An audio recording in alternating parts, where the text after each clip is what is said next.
Pipelines and Hazardous Materials will come to order. I ask unanimous consent that the chairman be authorized to declare a recess anytime during today's hearing. Also ask unanimous consent that the members not on the subcommittee will be permitted to sit on the subcommittee and ask questions. So ordered. As a reminder, if members wish to insert a document into the record, please also email it to documentsti@mail.house.gov. I now recognize myself for the purposes of an opening statement for 5 minutes.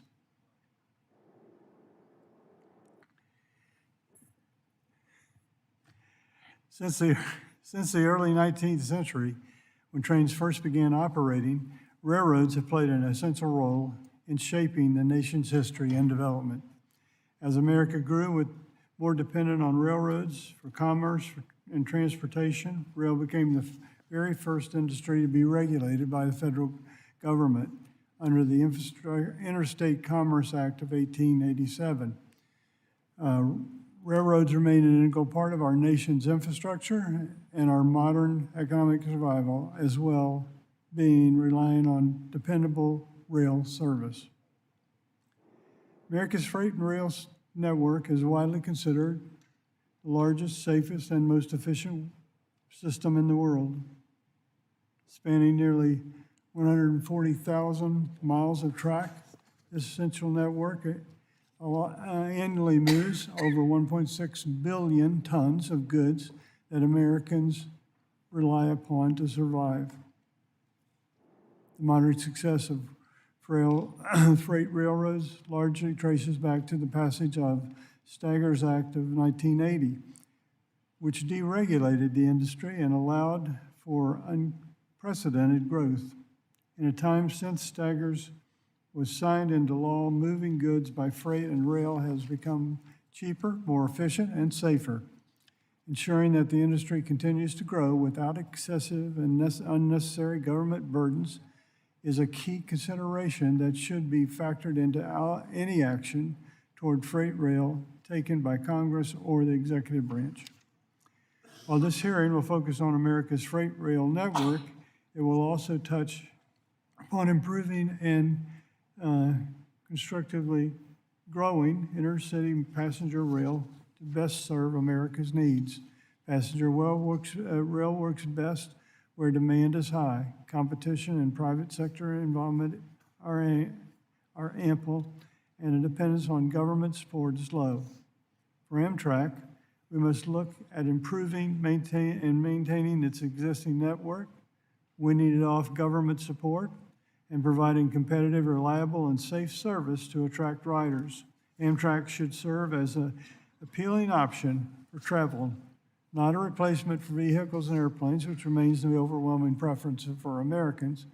As you know, the current service transportation authorization expires this Congress, and this committee has begun assessing the nation's infrastructure needs. The committee's work on surface authorization legislation will require us to be both principled and pragmatic. Building and supporting America's rail network involves cutting the red tape, improving safety through technology, and improving and innovation, encouraging private sector involvement and competition, and decreasing dependence on government funding and control. So with that, I'd like to introduce our witnesses that are joining us today. Ian Jeffries, President and CEO of American Association of American Railroads. Chuck Baker, President, American Short Line and Regional Railroad Association. Joe D'Aloisio, is that it? Okay. Chairman, National Railroad Construction and Maintenance Association.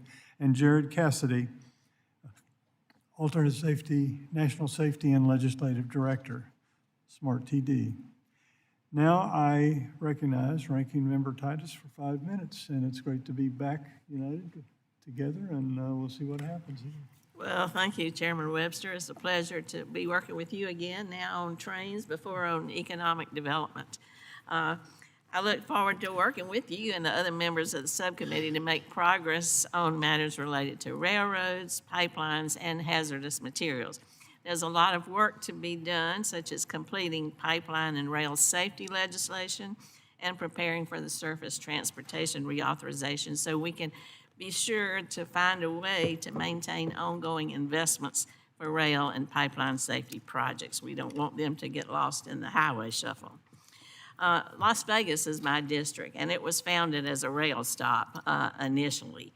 And right now, right through my district, right through downtown Las Vegas, we have a number of trains every day carrying all kinds of things. Now also, we're at the forefront of the high-speed passenger rail. That's with the Bright Line, and that's going to be very exciting. This is a 218-mile route that has tremendous potential for economic development all across the Southwest, not just in Nevada, and it's going to create thousands of good-paying union jobs. You know, Brightline West is going to provide inner-city passenger rail service between Las Vegas and Los Angeles and some stops in between, and it's going to turn what is a 4-hour drive on a good day into a reliable 2-hour ride. It's fully electrified, and it's going to reduce emissions, it's going to relieve traffic, and it's going to provide travelers a safe and more fun way to get to their destination, which we hope is Las Vegas. Now, Brightline was the first high-speed rail project to reach the first of its kind memorandum of understanding with all 13 rail unions. They all use rail labor in the operation and maintenance, and this is quite an accomplishment. All told, it's one of the most exciting passenger rail projects in the country in a long time. I was proud to support investments in the bipartisan infrastructure law that made this public-private partnership a reality. The project was awarded $3 billion in federal state partnership for inner-city passenger rail grants. That's a mouthful, but it's going to also include $9 billion in private investment. In addition to Brightline, as I mentioned, we also see a number of freight shipments that move by rail right through the district, and these include hazardous materials. And I continue to have concerns about those as trains get longer and longer. So not only do we need to be mindful of train length, but I want to be sure that our workers and first responders know exactly what's moving on those trains. Congress required the Pipeline and Hazardous Materials Administration to develop guidelines for the trains to inform first responders in real time after an accident occurs so they know what they're dealing with. I'm pleased that the previous administration was able to get this requirement finalized. That was in June 2024, and I urge its continued implementation so first responders have the information they need when they respond, and the communities around there are also prepared to deal with rail incidences. Lastly, I'd like to see this committee pass rail safety legislation. I'm glad that the previous administration finalized a 2-person crew requirement. I've long advocated for that, and I was pleased to hear that the DOT nominee, Mr. Duffy, indicated his support for that requirement during his confirmation hearings last week. So I hope we can hold him to that and work with the new administration to get rail safety legislation that contains a number of important safety improvements across the finish line during this Congress. So I thank our witnesses who are here today for their time and look forward to hearing their information. And with that, I'll yield back, Mr. Chairman. Thank you. Now recognize Representative Larson, the ranking member of the full committee. Recognized, 5 minutes. Thank you, Chair Webster and Ranking Member Titus, for holding today's hearing. I'm glad we're following yesterday's hearing on building highways, roads, and bridges with this hearing on rail, because the infrastructure bill has helped create 1.6 million construction and manufacturing jobs across the country. These jobs with good wages and benefits and working conditions are driving the low 4.1% unemployment rate while modernizing our infrastructure, including our rail infrastructure. But as I said in yesterday's hearing, it makes it hard, this is why it makes it hard to understand how on the first day in office, the administration signed an executive order to halt this progress, putting millions of dollars, hundreds of thousands of jobs, and thousands of projects at risk with one section of one of the executive orders. Halting the flow of benefits from these appropriations already approved by Congress is a strange way to launch the golden age of infrastructure. Instead, we need to be working on a bipartisan basis to continue these investments in all modes, in particular, as we discussed today, rail. Let's keep it going.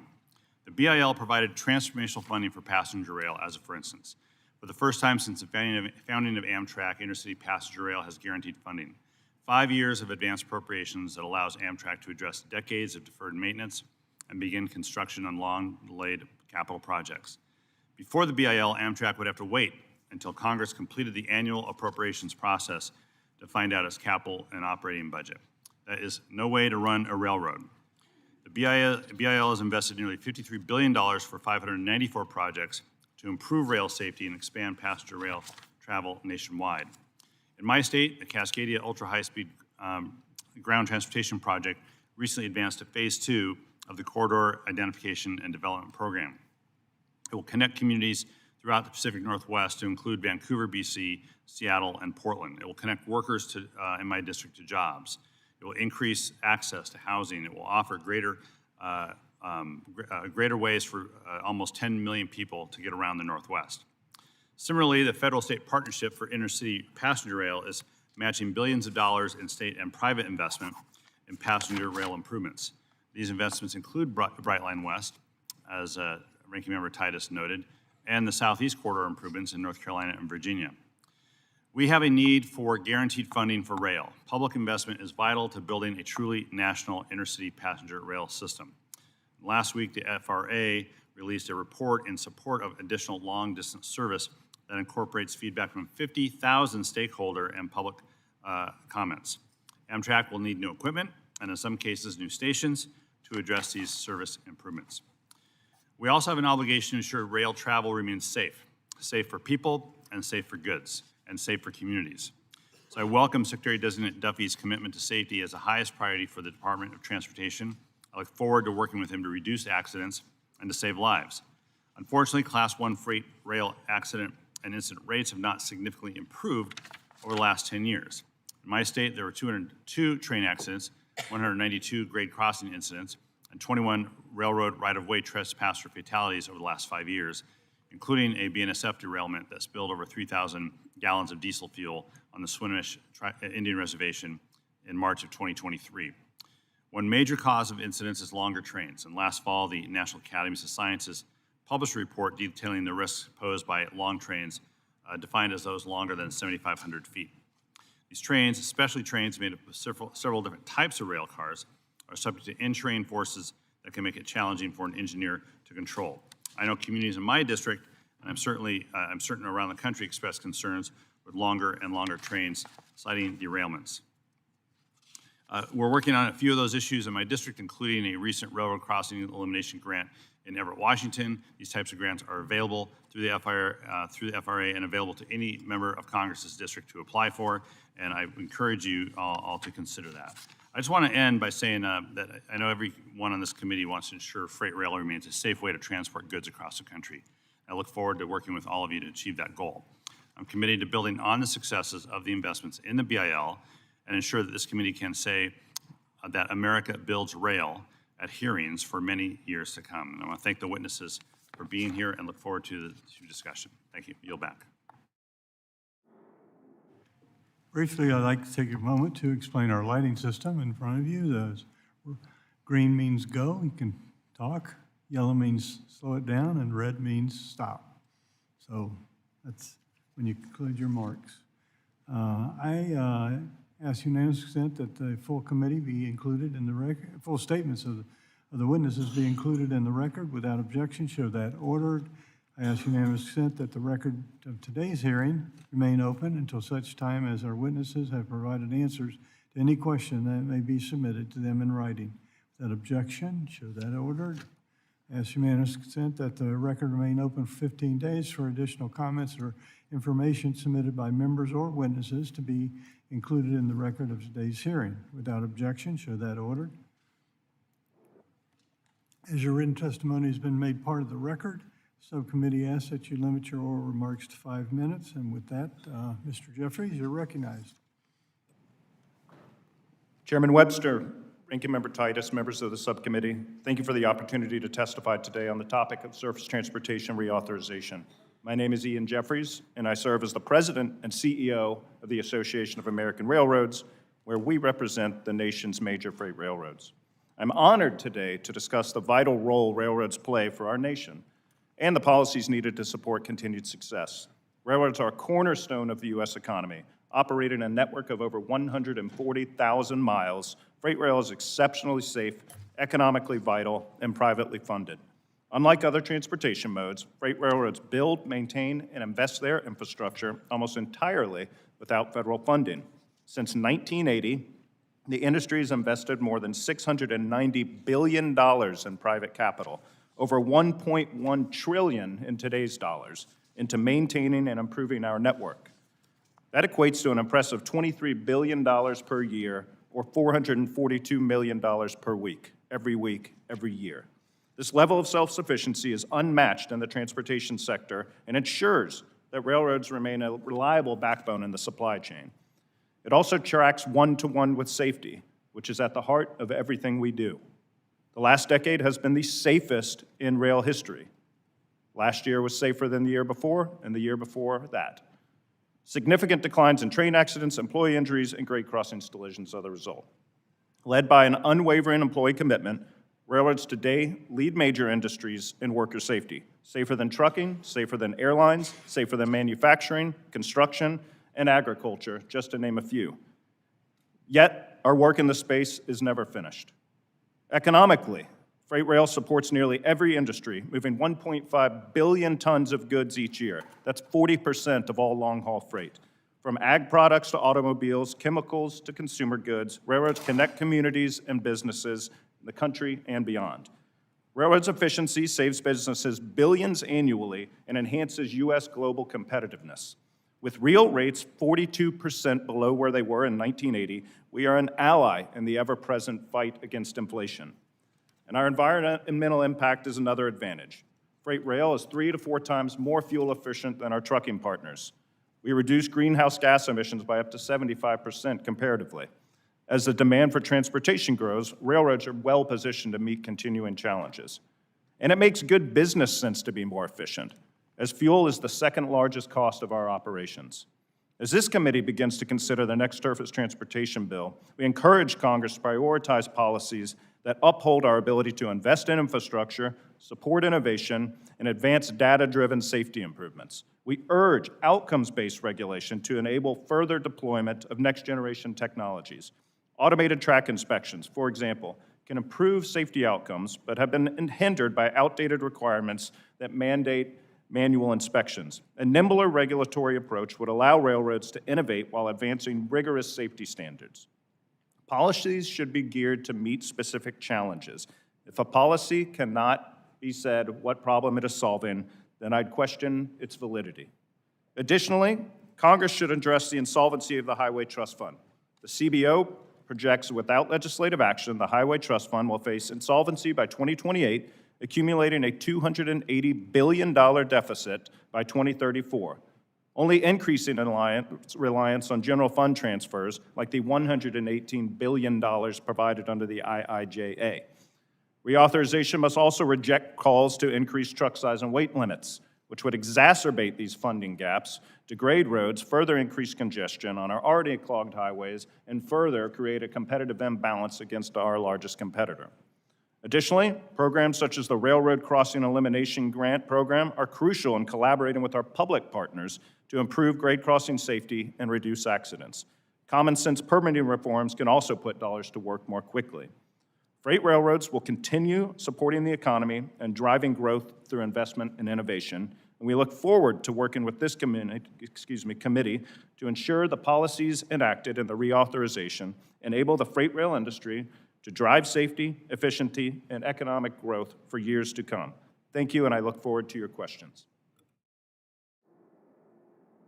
Thank you very much. Now, Mr. Baker, you're recognized for 5 minutes.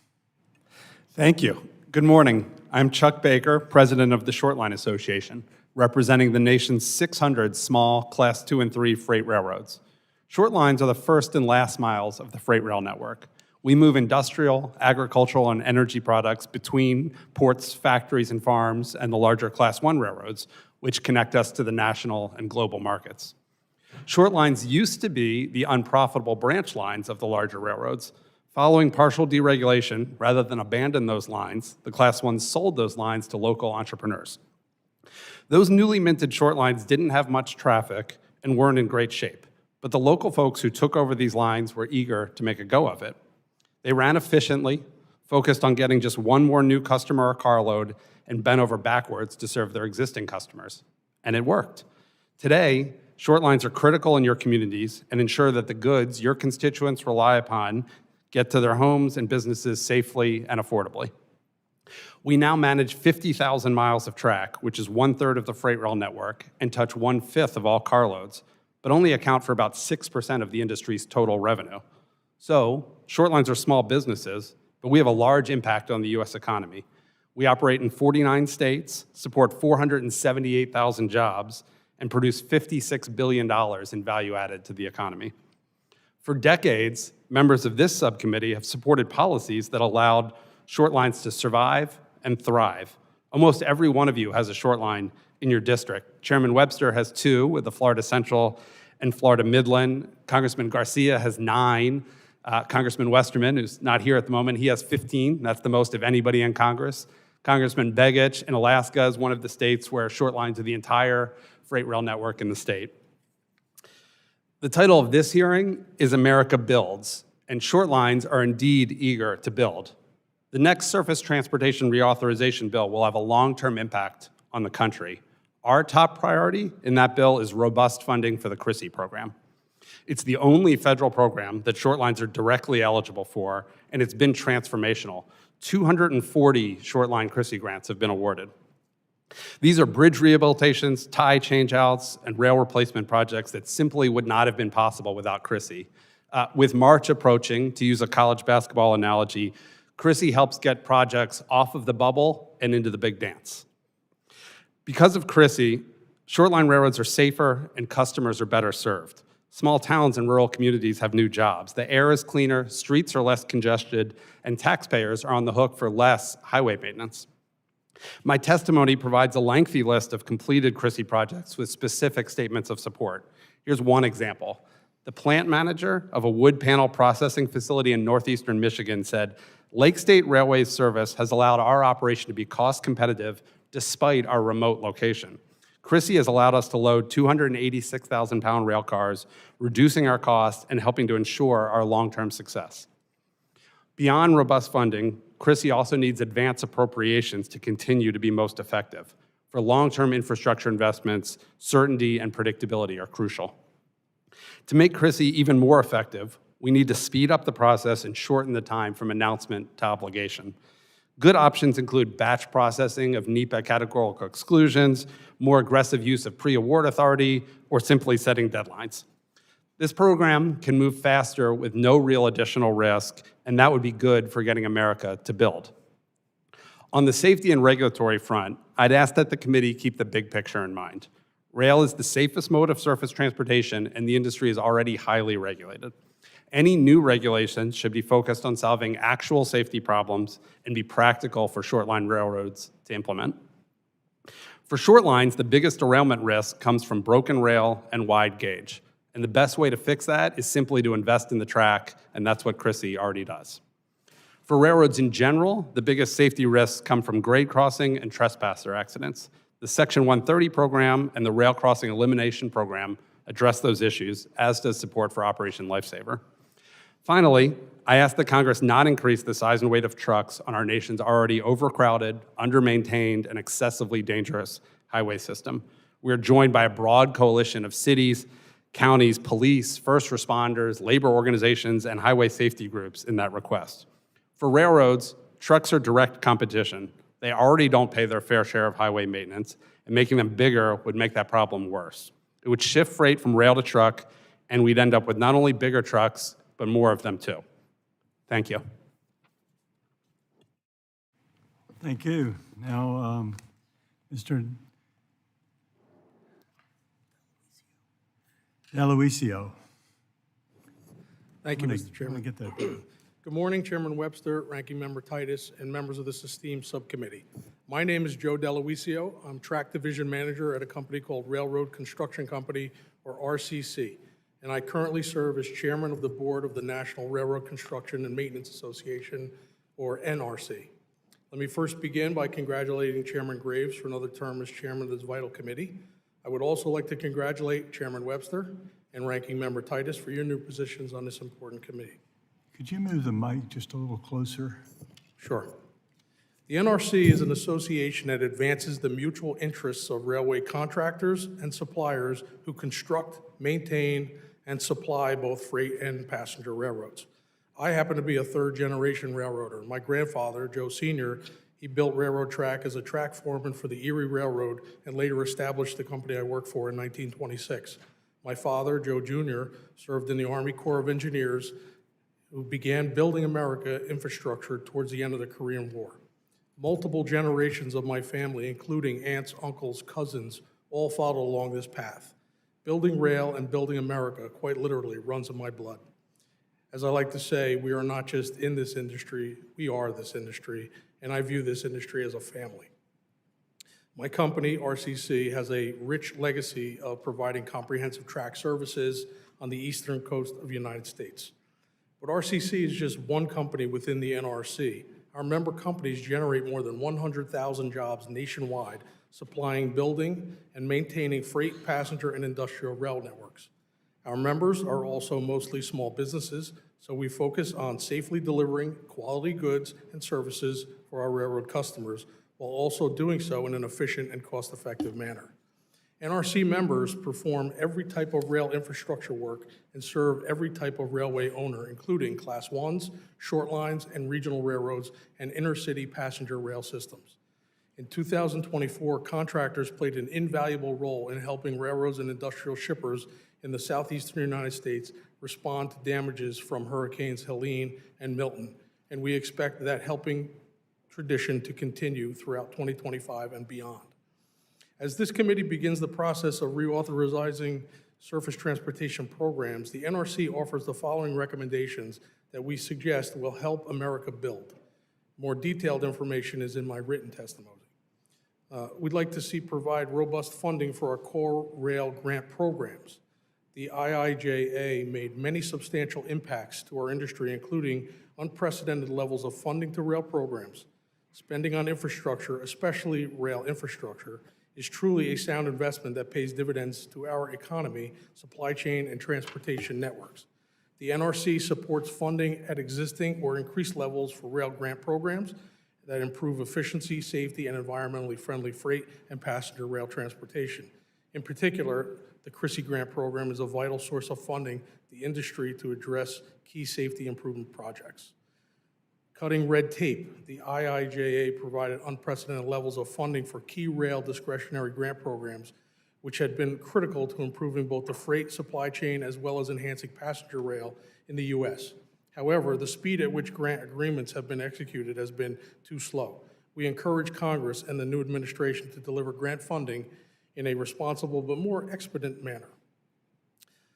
Support increased competition. The NRC strongly supports increased opportunities for contracting out and competition within these programs to stretch federal funds further. This is not an attempt to take work from in-house labor forces. Rather, it is intended to help the industry as a whole perform more work more efficiently. Oftentimes, our members are able to find the most efficient ideas and methods to deliver projects for less cost without compromising safety. Separately but related, there have been attempts in past reauthorization bills to insert language that provides restrictions around the definitions of a rail carrier that are excessive, unnecessary, and attempt to fix a problem that doesn't exist. These provisions would increase cost and reduce flexibility and would make it hard to initiate and expand passenger systems. We focus on safety. It is imperative to allow railroads and rail contractors and suppliers to initiate and deploy safety technologies. We urge Congress to data-driven solutions that would effectively increase the safety of the rail network and avoid policy changes that would place unnecessary and excessive mandates on the rail industry that would not enhance rail safety. The NRC supports maintaining existing federal truck size and weight maximums to help ensure safety on our roads and to control damage trucks cause on our highway infrastructure. Finally, the NRC has long supported safety in the industry, but numerous FRA regulations have not been data-driven, have had tenuous safety benefits despite being pitched as safety sensitive, and have been cumbersome to implement. Many times, this has placed undue paperwork on small businesses. Through this seems to be a top priority for every surface transportation reauthorization bill, the unfortunate reality is that permitting process for rail projects still moves way too slow. The NRC supports efforts to speed up federal permitting and review processes in order to deliver critical infrastructure projects without delays on a reasonable timeline. Thank you for this opportunity to share my perspectives today, and I look forward to any questions. Thank you. Thank you. Mr. Cassidy, you recognize your 5 minutes. Yes, sir. Thank you, Chair Webster, Ranking Member Titus, and members of the subcommittee for the opportunity to testify this morning on the current state of America's freight and passenger rail network. As Deputy National Safety and Legislative Director and Chief Safety Officer for SMART TD, I speak on behalf of the men and women of the rail industry who are committed to ensuring a safe, efficient, and robust transportation system for our nation. I have had no greater pleasure in my career than the opportunity to represent the single most significant factor of what sets our railroad industry apart from the rest of the world, and that is the American railroad worker. It is because of their efforts and their dedication that the rail industry has been able to achieve so many improvements over the last couple of decades, but there's still much work that needs to be done. Currently, we're enjoying some of the most robust funding in Amtrak's history, so it should be no surprise that 2024 was a record year for ridership. Not only were more people able to enjoy the benefits of rail travel, but rural communities were better equipped to directly connect their citizens with the rest of the country. This means better access to work and medical care with fewer cars on roads and highways. But like every other passenger rail service on the planet, Amtrak cannot survive on farebox revenue alone, which is why adequate funding is so important. But it's not just funding that is needed on Amtrak, it's legislative and regulatory support to protect the workers and riders from violent assailants. Almost daily, a train, platform, or customer service worker is threatened verbally or physically while simply trying to perform the functions of their job. It is not uncommon for conductors to be cussed out, spit on, punched, or worse. But even more troubling is the limitations on responding law enforcement officers to do anything about it. Unlike aviation, rail lacks sufficient statutes to handle bad actors accordingly. More often than not, an assaulter, once detained, is forced to disembark the train in which the assault took place. But because arrest isn't permissible, they are permitted to just wait on the platform and then board the next train, expanding the threat and not limiting it. Our members' main priority when they are at work is to perform the functions of their jobs to the best of their ability, day in and day out. They want to get to where they're going safely, without incident, and then back home to their families the same way they went to work. They take pride in safely moving passengers and freight, and they are proud to see a job well done. I think this is why there is so much internal conflict in the rail space today, because workers are being asked to do more with less, resulting in diminished service and deficient safety processes and protocols. Training in the freight rail side of the industry has become abysmal in the majority of Class I railroads. While some positive changes have been made on at least one major railroad, the reality is that carriers are more focused on the shortest path rather than the most efficient one. Serious and concerning reductions in training timelines are now present, and they are having an adverse impact, not just on safety, but also on the attraction and retention of the railroad workforce. Trains are growing longer, heavier, and more burdensome on neighborhoods and communities. Conductors and engineers are being asked to do more with less. The onboard technologies are not wholly reliable, while others like wayside detectors are still seemingly flipped on like a switch, on and off like a switch. Train accident and incident frequency continues to creep up despite fewer trains on the system, an indicator of the dangers of long trains, and yard accidents are becoming a serious concern. The answer does not lie simply in new technology and waivers from critical safe rulemaking and/or regulations. It lies in a steadfast commitment to achieving the safest course. Technology is not safer simply because it is technological. It is people that make the difference. President Trump acknowledged this truth in his support of the International Longshoremen's Association fight against automation. Labor should not be viewed as adversaries. We are the key to success. After all, it is the two-person crew that has brought about the safest and richest era ever in railroading history. It is the carmen and electricians best qualified to perform the required inspections that produce the best results. And it is all of the craft workers that drive the truest pursuit to achieving the safest course. To close, I want to align my comment with the President's recent statements about the need for a transparent government. The only way to gather, analyze, and interpret data or to introduce new innovations is to do so transparently and inclusively, with all stakeholders having a seat at the table and an equal voice in the process. After all, it is the workers that are best suited to speak to the truths and realities of the impacts or potential effects of the consistencies of the data and the technology desired and being developed. Innovation should absolutely be considered, but not for the sake of safety. There is no one better suited to drive every conversation and every effort towards safety than labor. Our mission is simple, and it does not waver. Safety will always lead the way. We stand ready to work with you and your offices to get us there. Again, I thank you for the opportunity. Thank you very much. So we now turn to questions from the panel. I'll recognize myself for 5 minutes. My first question goes both to Mr. Jeffries and Mr. Baker. Purpose of safety regulations should be to achieve safety outcome in the most efficient means possible. Most FRA regulations are prescriptive in their approach. How could the industry benefit from a more performance-based approach to establish standards while also allowing operators flexibility on how those standards are achieved? Start with Mr. Jeffries. Thank you for the question, Mr. Chairman. So we're a 200-plus-year-old industry in the originally federally regulated industry, and we've got the Code of Federal Regulations to support that. We still have regulations on the books from the steam engine era, over 50 years old, and what that does, what that results in when they aren't updated, when they don't evolve with the railroad, with the evolution of technology and innovation, is lock you into perhaps a backwards-looking operating practice that may or may not result in the highest level of safety. And when you think about regulations, I think we would all agree you should be thinking about the outcome you're seeking, the safety outcome you're seeking versus the input you're providing. And so when you have a performance-based regulation, when you have an outcomes-based regulation, you set a standard and you allow for multiple ways to achieve that standard, also allowing for new developments in technology, new developments in innovation, new operating practices that can achieve, if not exceed, that standard. So not locking in current technology or current operating practice is key, in our opinion, in order to advance safety down the road into the future. Baker. I'd add, Mr. Chairman, that the difference between short lines and class ones, I think, illustrates your point. A regulation that would work for a 20,000 person Fortune 500 company with 13 different unions probably makes no sense for a 5-person company with 1 locomotive and maybe 1 union. And so I think common sense would tell you in that scenario, a performance-based, outcome-based regulation would make more sense than a prescriptive government telling you exactly how to do it. Anyone else with a comment on that? Yes, Mr. Cassidy.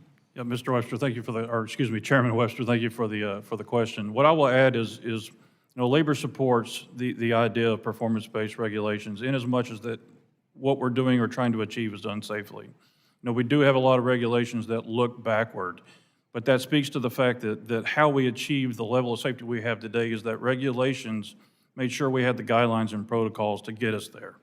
And so when we consider innovation, please rest assured that labor supports new technology and innovation to help us work safer. But we need to make sure that the umbrella is not too big so that when the new technologies are being developed, that there's not too much freedom, because the impact could be great on the American public. These are new ideas and new things, so we need to make sure that we have the right processes in place. And when I said in my testimony that labor stands ready to work, it's vitally important that we play a role in these technologies and innovations, because we are the ones that are most impacted by it. And we're also the ones best suited to protect the public and how it can impact them. So, when we look forward to a new process for regulations, safety has got to lead the way in these. We cannot accept technology is safer simply because it's technological. We have to make sure we're doing what's right. Can each of you, or one or all of you, describe the importance of permitting reform for building and maintaining a robust and safe rail network and infrastructure networks? Anyone want to take that one? I'd be happy to. It's a cliche, but it's very true in this case. Time is money. Permitting reform, when projects are delayed, and Christie projects are a great example, when they're delayed, costs go up and scope gets reduced. So getting it done faster just means more gets done, and the communities and shippers feel the benefits sooner. So for most short line projects, Christie projects, they're really quite simple. They typically involve track rehab in an existing right-of-way. It is obvious from day one that a project like that is going to have no significant environmental impact, and yet still we somehow frequently spend a year or more in sort of an elaborate box-checking exercise when everyone knows the outcome, and I would say let's just get to it.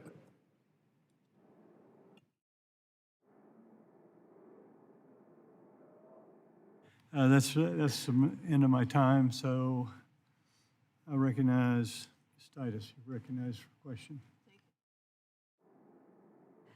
We'll hear a lot about safety today, and certainly it is a priority. Mr. Cassidy, you said transportation workers are the backbone of our infrastructure system, and I certainly agree with that. We need to be sure that they can perform their duties in a knowledgeable way and in a safe way, in a way that benefits themselves as well as their communities. I understand that SMART participated in 9 National Transportation Safety Board investigations last year. And I would just ask you, with all this emphasis on safety, why are conductors still getting hurt on the job? Do you notice patterns? Is there anything that we can do about it that might be helpful? Thank you for the question, Ranking Member Titus. And that is a loaded question. You know, why are our members still getting hurt on the job is a multitude of reasoning. You know, I would start with training. When I hired on with the railroad, I come from the craft that those that may not know that I started as a conductor on CSX Transportation and was promoted to a locomotive engineer in 2008.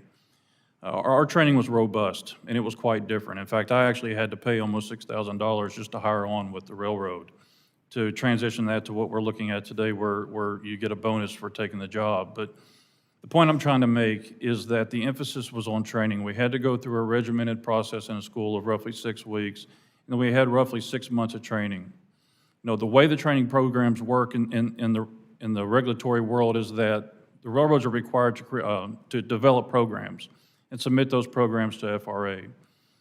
But there's so much freedom in the training programs, the way that they're approved, that they're able to make adjustments or slash timelines without any oversight whatsoever. And what we're seeing now today is training that is being rushed through at astronomical levels. In some cases, in 6 weeks, you see people from hire to working as a conductor.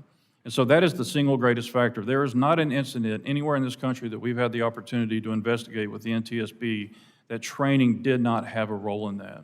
Then you look at some of the practices and the efficiencies and the pressures, the external pressures that are being put on workers, and you have a recipe for disaster. You know, so there's a lot of things that we can improve, but to make this answer short, we have got to get back to taking on training, not focusing on regulatory minimums and only doing what's required by the regulation, but actually owning safety and making sure that our folks are comfortable in their own skin when they're at work and aware of what's going on, what changes have been made, and how to do the job effectively and efficiently. Thank you very much.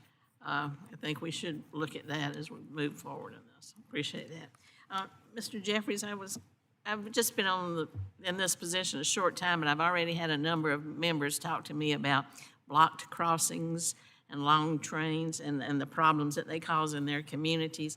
I understand that this committee was told last year that they shouldn't act on any legislation until the report came out of the National Academies of Sciences on the problem of long trains. That was mandated by the bipartisan infrastructure law.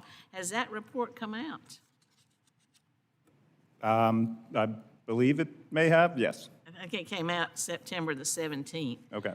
So I would just ask you, what is in that report that says that we now can act on or should act on to address this problem of long trains and blocked crossings? So thank you for the question, Ranking Member. If I could quickly hit on Mr. Cassidy's comments before I get into this question. 2023 was actually the industry's all-time low in employee injuries, the rate of injuries in the entire industry's history for Class 1s. 2024, we're still closing out that data. Through 10 months, it's slightly lower than 2023. Always more work to be done. Rigorous training is absolutely key, but I just wanted to include that data point. When it comes to trains and train makeup and train length, the median train length of Class 1 train right now, meaning 50 percentile, is about 5,000 feet, and about 90% are shorter than 10,000 feet, and 99% are shorter than 14,000 feet.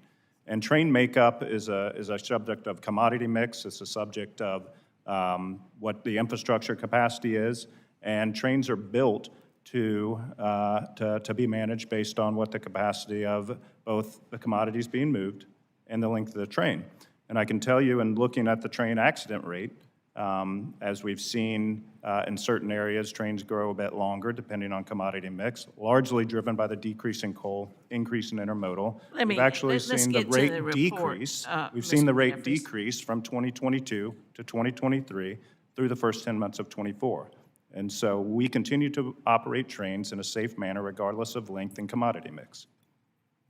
I appreciate that, but my question was about the report, what it said that Congress can now act on since this information has come out about these long trains and blocked crossings. If I could just briefly say that Congress should empower regulatory agencies to address challenges by requiring railroads to put cars together in the safest configuration, ensuring crews are trained, authorizing the FRA to obtain and publicly share data on blocked crossings, and imposing financial penalties of sufficient magnitude to ensure the crossings don't remain blocked. So I think this is something we need to look at as we move forward with this reauthorization. Thank you, and I'll yield back. Gentlelady yields back. Mr. LaMaffa, you're recognized for 5 minutes.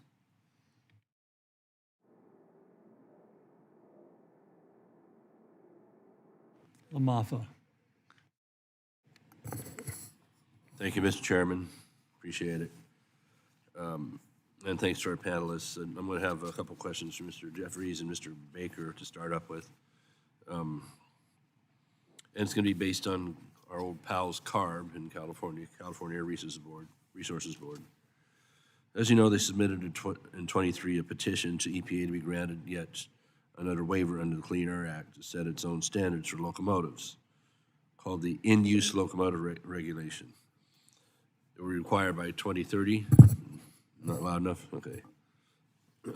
Part of it to me, I'm kind of broken too, so anyway. So by 2030, only locomotive engines made 2008 or newer are available in California under that reg. So it could be that request would violate the Clean Air Act, which explicitly prohibits states from setting their own standards for newer used locomotive engines, but also isn't technologically feasible at this point. Now, CARB has seen the light and withdrawn for now its waiver application to EPA for the in-use locomotive reg. So, gentlemen, please tell this committee what the economic impact of the railroad industry would have been if EPA had gone through with this rule, and how would any cost increases basically hit the consumer? So first, Mr. Jeffries for a moment, then Mr. Baker. So what the impact of the rule would have been? Well, I can tell you for the two Class 1 railroads located in California, BNSF and Union Pacific, the annual cost would have been $800 million per year, so $1.6 billion collectively. And I know that the short lines have reported that at least 25% of their companies would be put out of business. We're gratified that CARB withdrew its request to EPA. The request was unlawful not only under the Clean Air Act, but also under ICTA, the Interstate Commerce Committee Termination Act. Certainly the overarching goals of the regulation were laudable to move to further decrease emissions, and that's something railroads continue to work on to this day. Well, you are working as technology improves, not heavy-handed mandates. Mr. Baker. Yes, sir.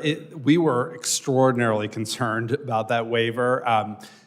You would not have thought that CARB could come up with a waiver that the last EPA wouldn't have approved, but they seem to have found one, and so we were pleased when it was finally withdrawn. It would have been completely catastrophic for the short line railroad industry. Well, tell me, Mr. Baker.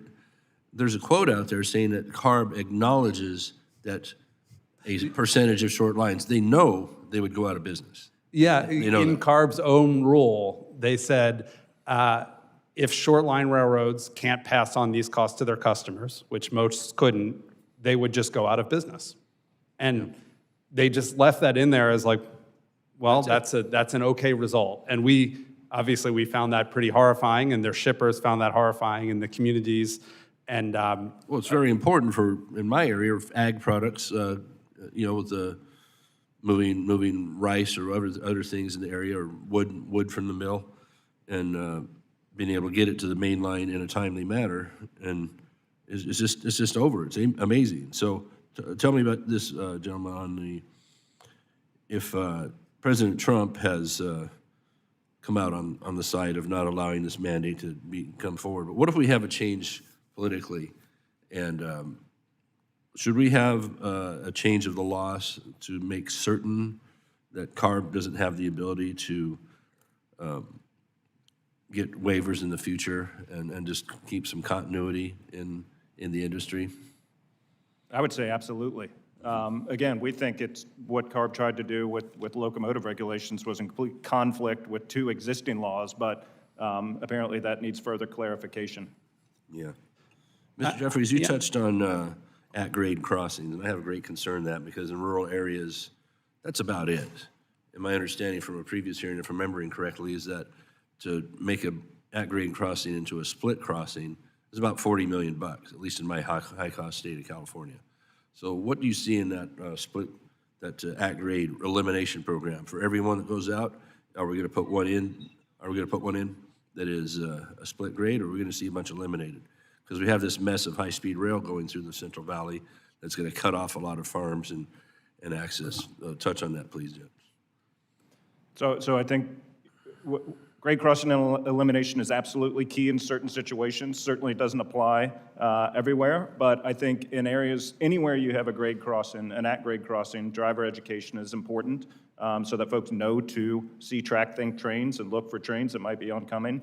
Having appropriate safety equipment at the crossing, again, is a key safety attribute, but there's no one-size-fits-all. The important thing, though, is that folks understand that when road and rail connects, the drivers need to assume there's a train coming and verify that that's not happening before trying to get across the track.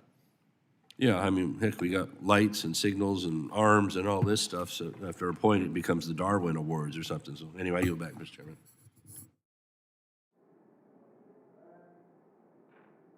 Gentleman yields back. It's Mr. Carson. Thank you, Chairman. One of the many executive orders this week froze hiring and infrastructure funding. Now, considering that many infrastructure projects really get started in the spring, as you all know, this timing was anything but good. In fact, the Federal Highway Administration had to shut down all payments because of this very poorly drafted executive order. Last evening, I, along with my team, heard from the Metropolitan Planning Organization, our local one, and they're very concerned about the damage this will do to infrastructure projects that are underway, or at least soon to start. Do any of you have concerns about this new funding freeze damaging your priority objectives? And if so, please tell us how these executive orders will effectively hurt your progress.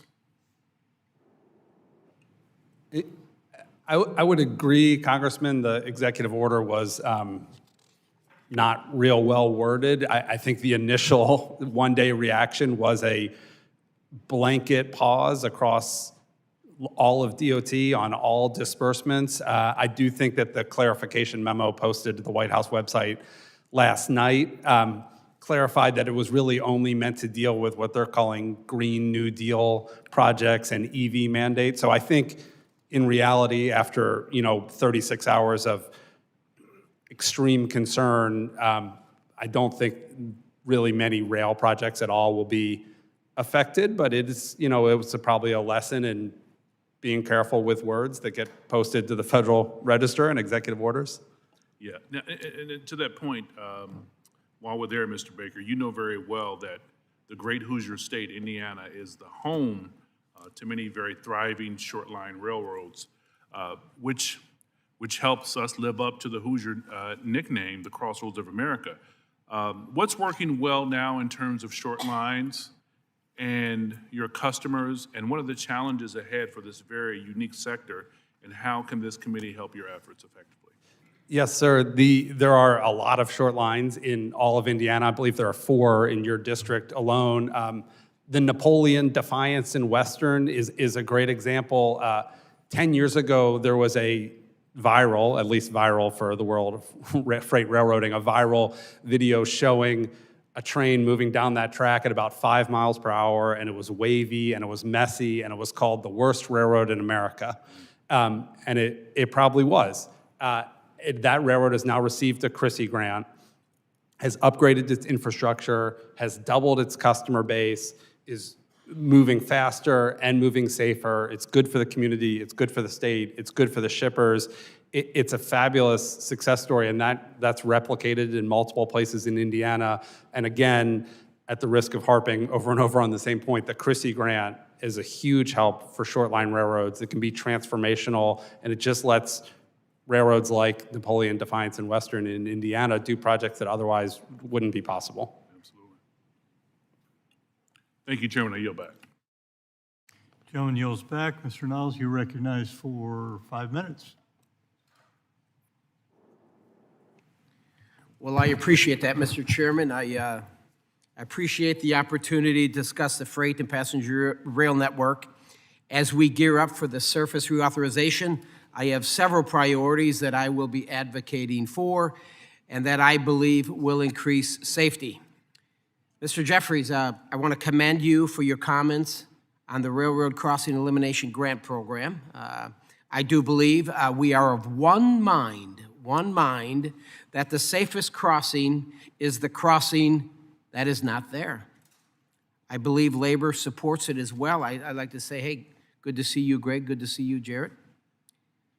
As we work on surface reauthorization and specifically the rail title, I will most assuredly be advocating for that program and another one to modernize the tank fleet with 21st century telematics. The telematics grant program that I authored in the Railway Safety Enhancement Act will give shippers and tank car owners vital information about their assets' health and information about where their products are in the rail network. I believe this information is the property of the tank car owners and must be shared with the operators in real time as their goods are moving along the rail network. Mr. Jeffries, the FCC's allocation for the 900 megahertz spectrum is a valuable opportunity for the railroads to enhance safety, reliability, and operational efficiency. Will the Class 1 railroads commit to comply with the FCC order on spectrum by September of this year? I think they want to know by September of 2025. Will you do that? Thank you for the question, and you're spot on with our shared views on rail crossing elimination, and thank you for your support on that. Yes, we will comply. I've talked to our internal experts, and we're on schedule to comply, and be happy to bring in those experts to sit down with you and your team in more detail, but that process is in place, and we're moving forward. And will you commit to promptly inform the FCC and members of this committee if there are any issues with compliance? Absolutely. Once the railroads are done moving to the A block within the 900 band, can you share what the railroad industry's plans are to further develop that spectrum to show a continued commitment to safety and what the time frame the industry will need to achieve that? Well, certainly that's what we're developing right now, and when you look at spectrum use and what we've been able to build out along our network through our PTC network, we've got a 54,000-mile 5G network now, moving on to tighter bands of spectrum. That'll open up more capacity, allow us to really take kind of the wireless backbone to new heights. Okay, I'm going to have some follow-up questions for the record on this topic, and I expect them to be answered. I'd like to pivot to a discussion about C3RS. Mr. Jeffries, what changes do railroads recommend to the confidential close call reporting system, which is at C3RS, to get more of the Class 1 railroads to enroll in the program? Because if you remember, you sent a letter saying all the Class 1s would enroll in this after East Palestine. Thank you for that, and it's a good discussion to have again. So 2 of the Class 1s have signed up to the program. We've long held views that edits need to be made to the program. When folks think about the ability to report concerns confidentially, first and foremost, every railroad has a system like that in place. Sure. And following the Let's aviation... just, Mr. Jeffries, hate to cut you off, but let's get it done. I have a minute left. Okay. I believe you testified before the Senate Commerce Committee in March of 2023. Then Senator Vance asked if 30 seconds was enough time to perform car inspections, to which you replied, quote, 30 seconds doesn't seem like a long enough time to do an in-depth inspection. Should there be a minimum time requirement for carmen to do inspections? And if not, what do you recommend? So I'd say there's no one-size-fits-all. There's myriad inspections that occur, and while 30 seconds may not be a lot, there may be 0 time required if it's an autonomous inspection. Fair enough. Let the record reflect that Vice President Vance introduced legislation to mandate 2-person crew size that was endorsed by President Trump. Incoming Secretary Duffy, who just moved out of Commerce Committee by a vote of 28-0, confirmed he would not pull back the 2-man work rule. As a member of this committee, I support that rule. The idea that Republicans will do whatever big business want and will not take into account the needs of the working men, it's outdated. I will just say that dog doesn't hunt. With that, I yield back. Gentleman yields back. Mr. Mould. Thank you, Mr. Chairman. And I just want to begin with a word of appreciation for the comments from my colleague from Texas, who's been a real partner on working to find good solutions for rail safety solutions that take the industry forward, not backward, and improve safety for all, and make the point to all of America that rail is a far safer way to transport things, especially hazmat, than trucks.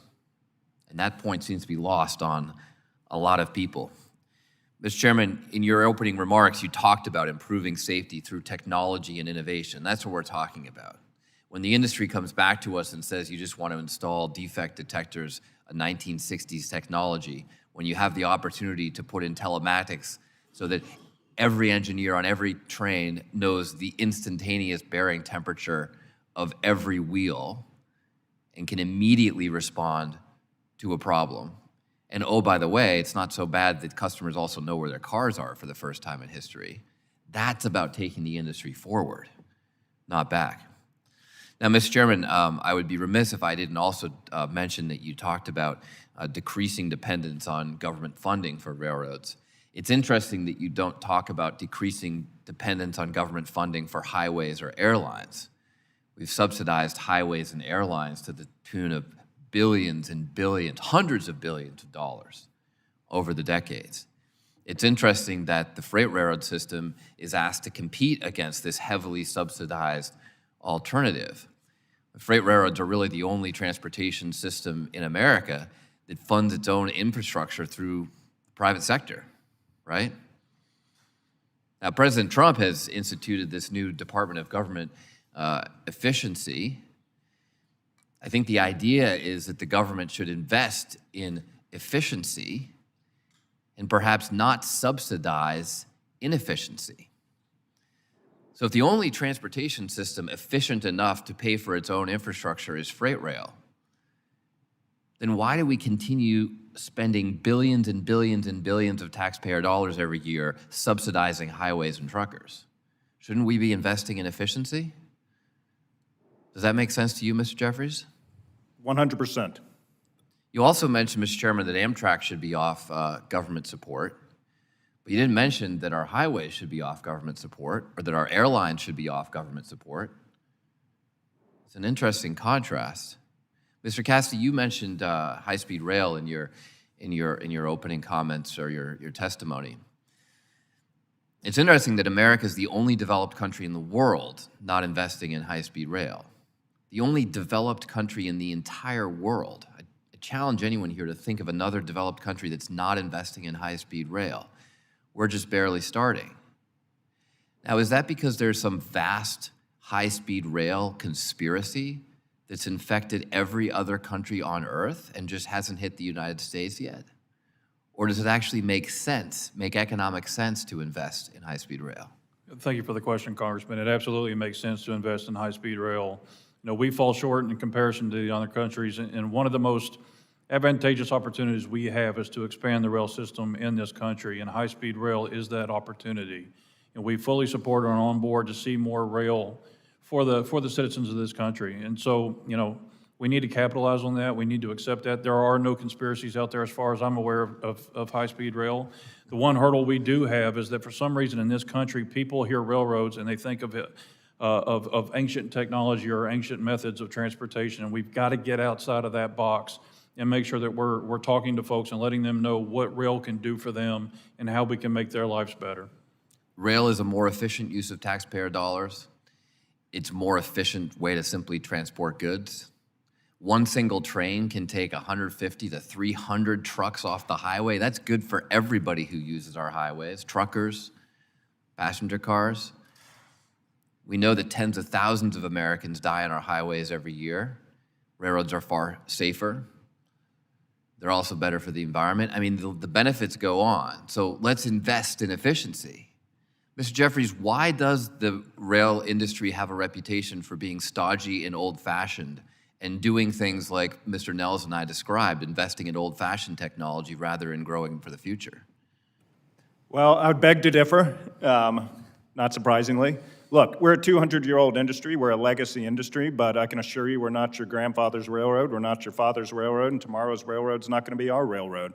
And innovation and technology are that path forward. You talked about using, detectors from the 60s. That's why we're developing, inspection portals, machine visioning, acoustic bearing detectors, autonomous track inspection technology. All of that should be encouraged because there's a positive safety outcome. I've lost my time, but let's hope you do enough of that it actually becomes the reputation of the industry. I'm with you on that. That's the opportunity Thank you. before us. Thank you, Mr. Chairman. I yield back.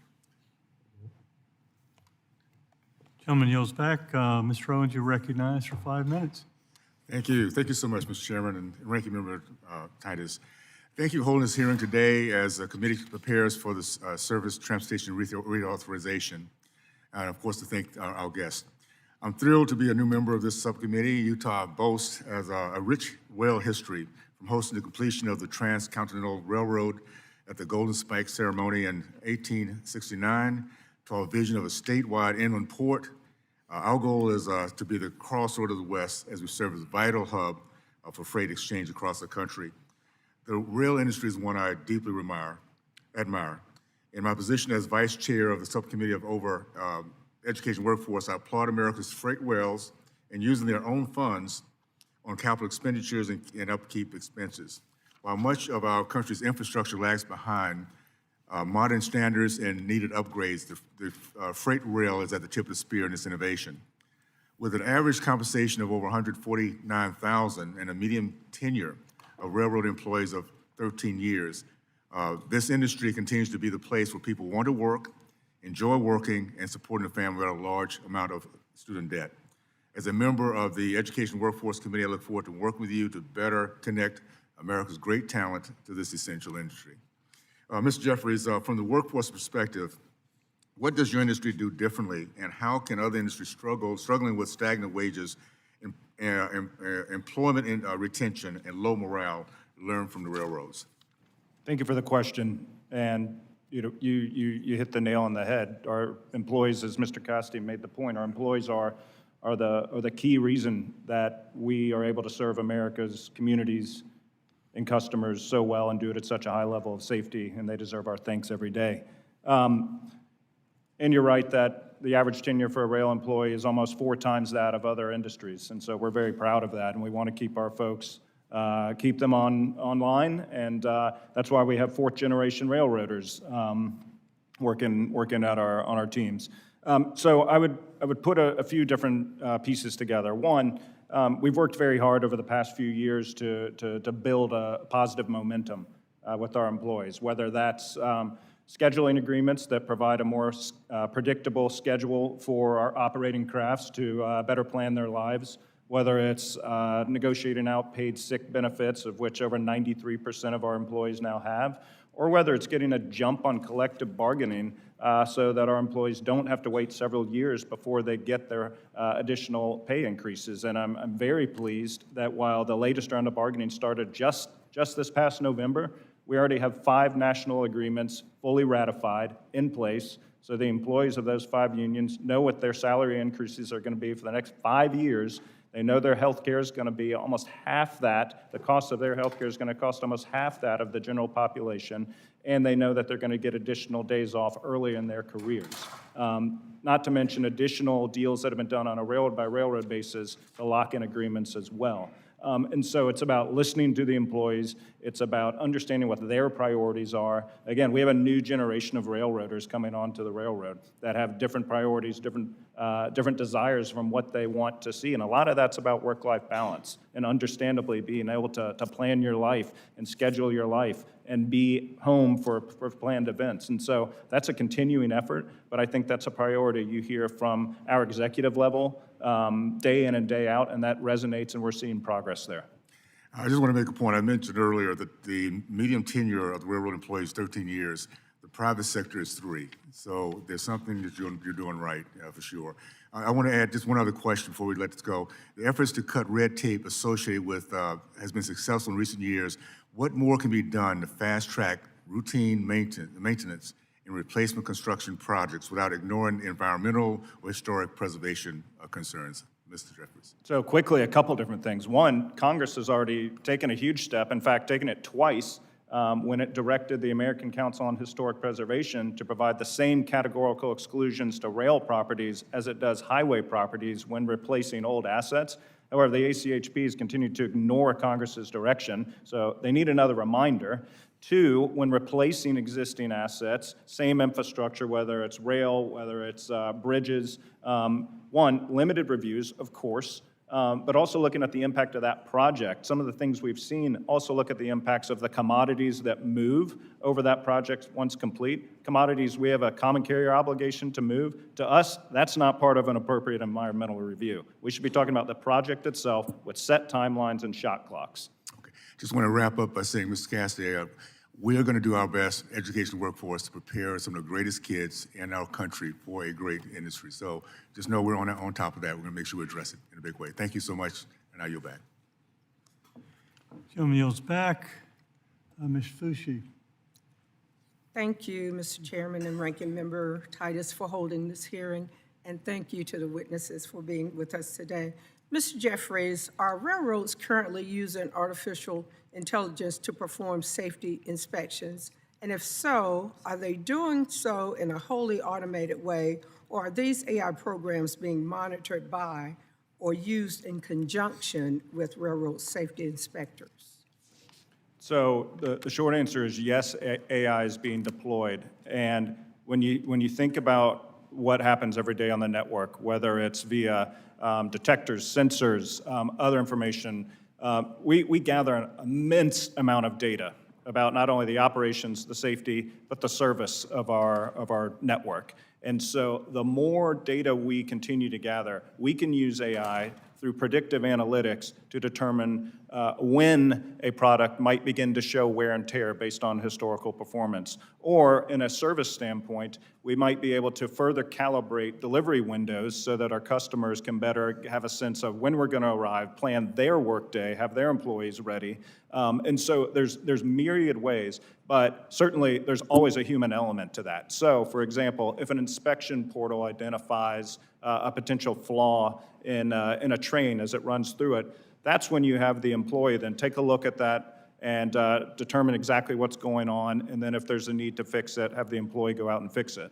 So I would say we're very much in the embryonic stage of how AI might be able to be deployed, but we're certainly using it and as a way to really conduct in-depth analysis to what is a gargantuan amount of data we pull and will continue to pull. And secondly, I'm curious what standards, if any, AAR has in place or is planning to put in place regarding the use of artificial intelligence in railway safety, building on what you just said. Not only at the AAR, but also we have an IT company called Rail Inc. located in Cary, North Carolina. And I would say we're figuring out that path forward now.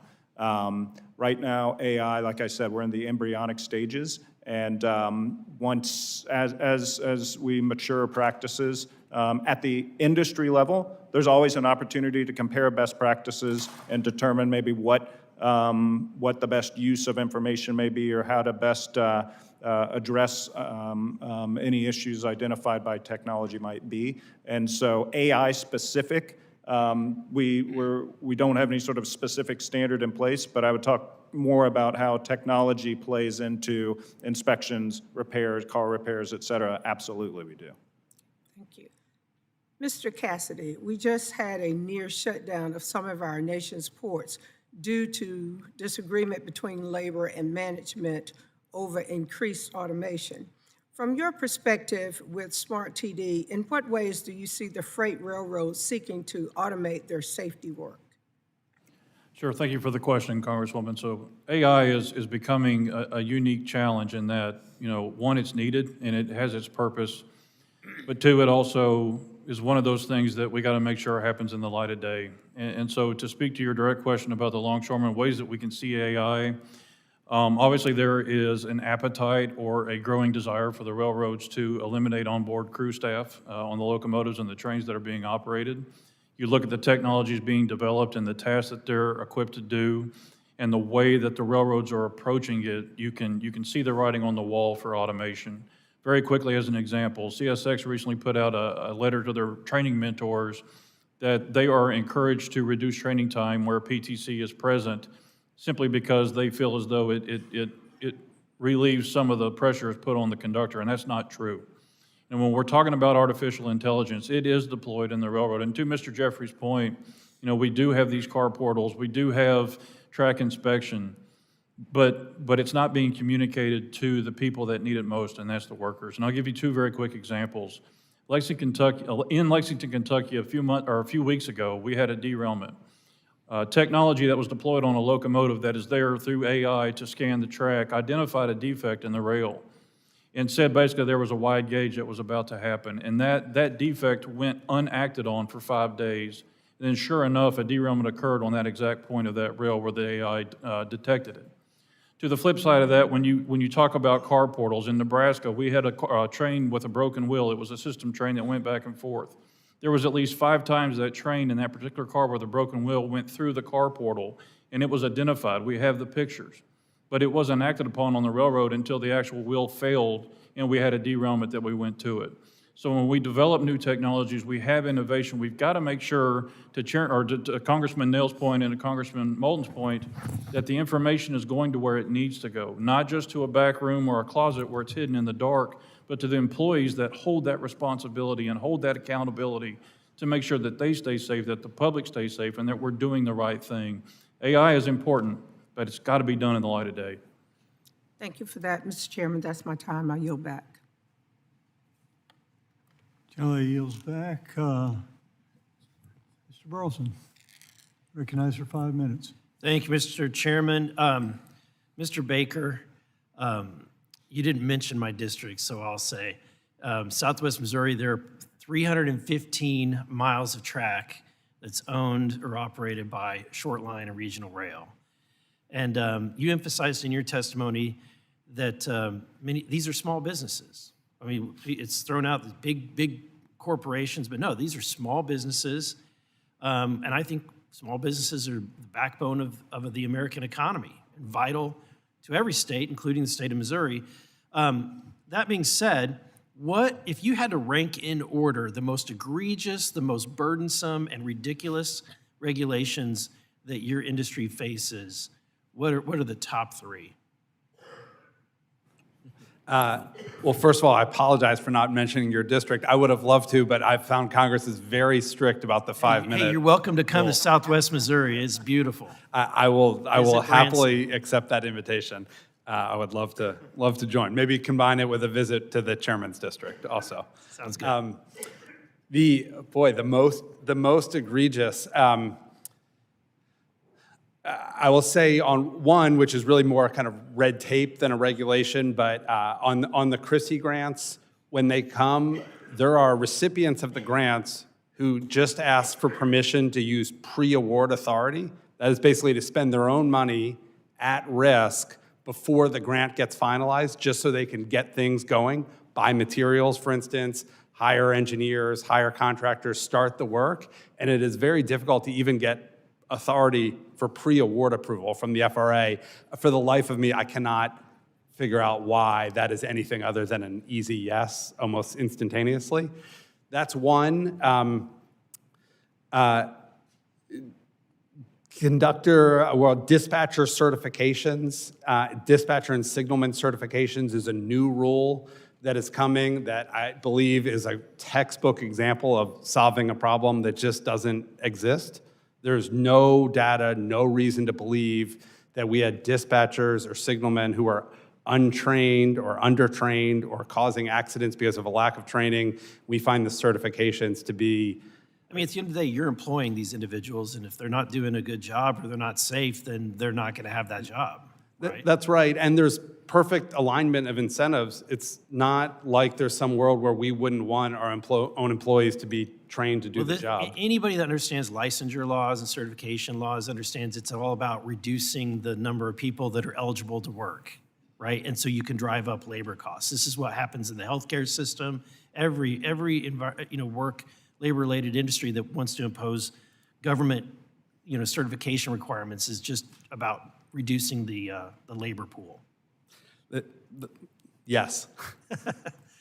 I wanted to ask, I believe Mr. Jeffries, in your testimony, you highlighted the importance of Congress to oppose policies that harm the railroad's ability to operate safely and efficiently, such as requiring a two-person crew in freight locomotive cabs, which there's been zero quantitative evidence that a two-person crew would mandate actually enhance safety.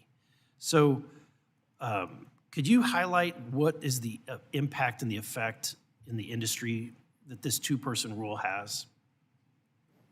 So as I mentioned at the outset, locking in current operating practice in perpetuity, in our view, is never a good idea in industries that continue to evolve, whether it's the rail industry or any other industry. And your point is spot on. There's absolutely no data to show that that regulation advances safety. In 2016, the Obama administration, in its preamble to the NPRM it put out, acknowledged it much. In 2019, when the Trump administration withdrew it, they acknowledged as much. 2020, on the campaign trail, President Biden made a campaign promise that he was going to put the rule back out. He did. Still a lack of data. Technology has only continued to advance. PTC has only continued to advance. Our view is that, look, train consist has always been a matter for collective bargaining between us and our employees. That's where it should be. There's no data to support another outcome. And we think locking in current operating practice is counterintuitive to the continued progress of the industry, especially when one of the core priorities identified by our employees is establishing more of a work-life balance. And when we can create a scenario when an employee works a scheduled shift, goes home to bed in their home every night, then we believe there's opportunities to continue to have that conversation with our unions to see if there are agreements that can be met in certain situations. Thank you. My time has expired. I yield back. Gentleman yields back.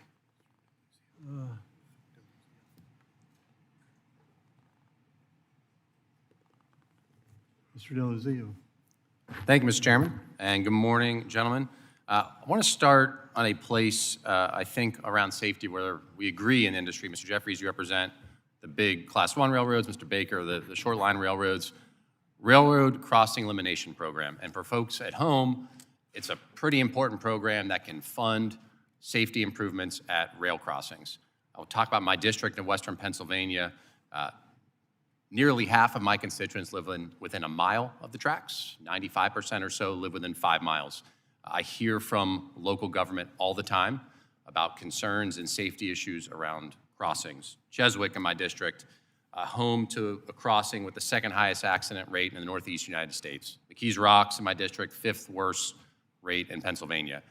So I see you both nodding. Mr. Jeffries, I'll start with you. You agree this program is important, can help improve safety for the big railroads, and Mr. Baker will ask you the same question about your railroads. 100%. We supported it in development of the IIJA, and we look forward to supporting it in the next reauthorization effort. Very good. Mr. Baker? The program works. I think we only all wish there could be more of it. The biggest challenge with grade separations is just they're quite expensive. It's not hypothetical in my district, or I assume many of my colleagues. This really is a risk to our communities. I hear from so many local officials about this problem. We need to make sure we continue to fund this in a real way. Now, maybe where we aren't going to agree so much are broader rail safety efforts that have been quite bipartisan. I commend Mr. Nels from Texas, Mr. Moulton, Ms. Sykes, Mr. Rulli, who represents East Palestine. I represent the Western Pennsylvanians, also impacted by the terrible derailment in East Palestine with Norfolk Southern almost 2 years ago.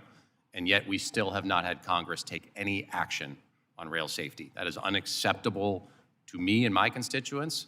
I've heard Mr. Rulli talk about his constituents in East Palestine. I've heard it from Vice President Vance, President Trump. I heard it from the prior administration. They support these rail safety efforts, and yet nothing's happened. I don't accept that. And I guess a simple part of this is whether we're going to trust the rail industry to regulate themselves. So Mr. Cassidy, let me start with you. You represent men and women who work in this industry, who work to keep the trains moving safely and efficiently. Mr. Cassidy, do you trust the railroads to regulate themselves? Unfortunately, I do not. They make a lot of unilateral changes quite regularly that are the outcome of external pressures, whether that be Wall Street or scheduling or whatever that may be. And they find ways to capitulate to those pressures, which unfortunately end up cutting corners and that affect our people. When you look at long trains, when you look at the scheduling, when you look at attendance policies, all of these things have impacts on the workforce and ultimately the service. Two-person crew, if they have their way, Mr. Jeffries just said it, they don't feel the need for keep the conductor.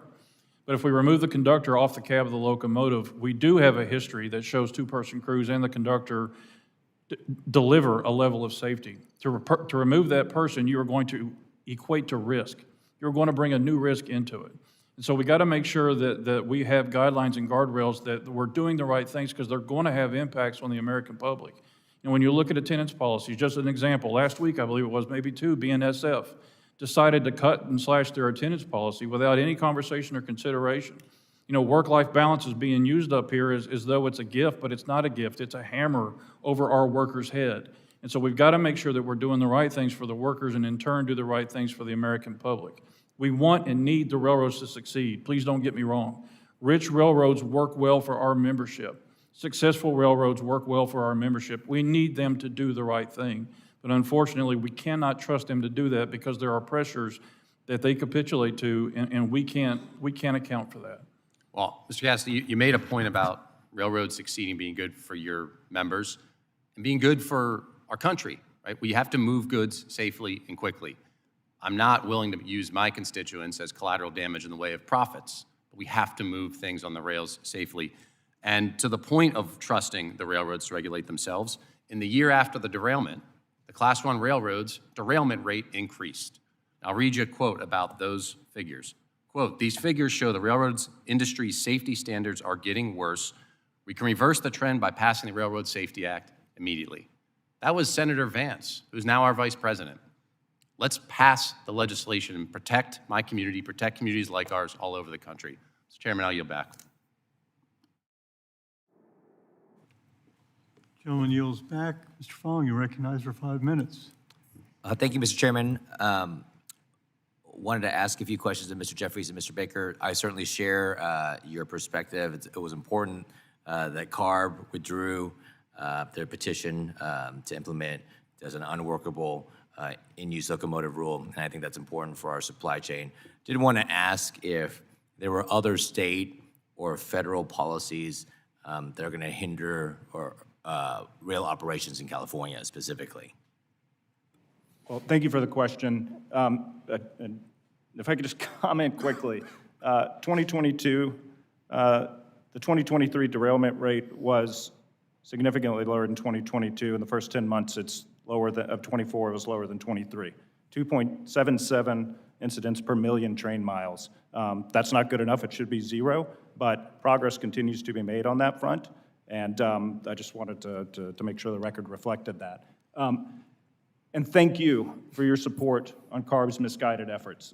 You are a leader in the efforts in calling out while noble in the pursuit, the complete unrealistic attempt and illegal attempt for CARB to do what it did. Look, at the end of the day, California and CARB in particular, they seem to be a model for bureaucratic overreach time and time again. And our concern, especially when it's the rail industry, if CARB acts and they're allowed to act, that's not a state regulation. It's effectively a federal regulation because we're a nationwide interconnected network. Now, fortunately, that's why the STB, Surface Transportation Board, has strong preemption authority, and that was the second law that CARB was violating, trying to regulate this. But I'd be happy to sit down with your team and get into more specifics on individual regs, but thank you for your support on the LOCO emissions piece. Thank you. I would say that the CARB rule was so egregious and so kind of terrifying for the short line industry about essentially threatening to put us out of business. We are, again, thrilled that it was withdrawn. Appreciate your support in particular on helping with that. I do think that Congress would be wise to consider taking a look at the Clean Air Act and the authority that's given to CARB and changing, at least limiting that in scope so that at least on industries that are clearly meant to be regulated at the federal level, not the state level, like railroads, that we can't revisit this nightmare the next time they have an administration that might be willing to approve such a waiver. Absolutely. Certainly, it's we all know that rail is a key component of the supply chain. That is not only in California but across the country. That certainly, that's part of our concern about CARB's rule. I did want to ask, how can freight rail infrastructure be expanded or optimized to accommodate the increasing demand in supply chains and capacity? And of course, what are the key rail corridors in California that can be improved? How can we expand rail capacity at the ports to create some coordination to reduce congestion and improve the flow of goods? So one of the common themes we've heard, I think, is through sensible permitting reform to let dollars get put to work more quickly in a more efficient way. And that's really just about setting timelines, recognizing what should be pre-existing categorical exclusions, and avoiding unnecessary costs through inflationary delay. In our ports, we've seen significant efforts to increase information sharing among the supply chain stakeholders. That's key. The Barstow Intermodal Gateway in Southern California, massive investment occurring, getting that approved so it can be built quickly, get those containers out of the Southern California basin quickly, let them be built into trains and dispersed throughout the country out in a big open space. Key. There's other massive projects like that, and really the Surface Transportation Board, who I mentioned before, exercising its its preemption authority over both rail projects and our customers' projects. Mr. Baker. I'd add, again, at the risk of harping on it, the CRISI program is extraordinarily effective at investing in short-line infrastructure, including in California. The Sierra Northern recently received one for building out a big rail loading yard. And so further support of programs like that and having it move faster, I think will accomplish exactly what you're looking for. I appreciate that. I think my time is running out, but I appreciate the work that's being done in the rail industry to move our products and our goods across the country and get them from the ports and to our homes and businesses and farms. So thank you, and I yield back. Gentleman yields back. Mr. Garcia, you're recognized for 5 minutes. Thank you, Mr. Chairman and Ranking Member, to our witnesses here today.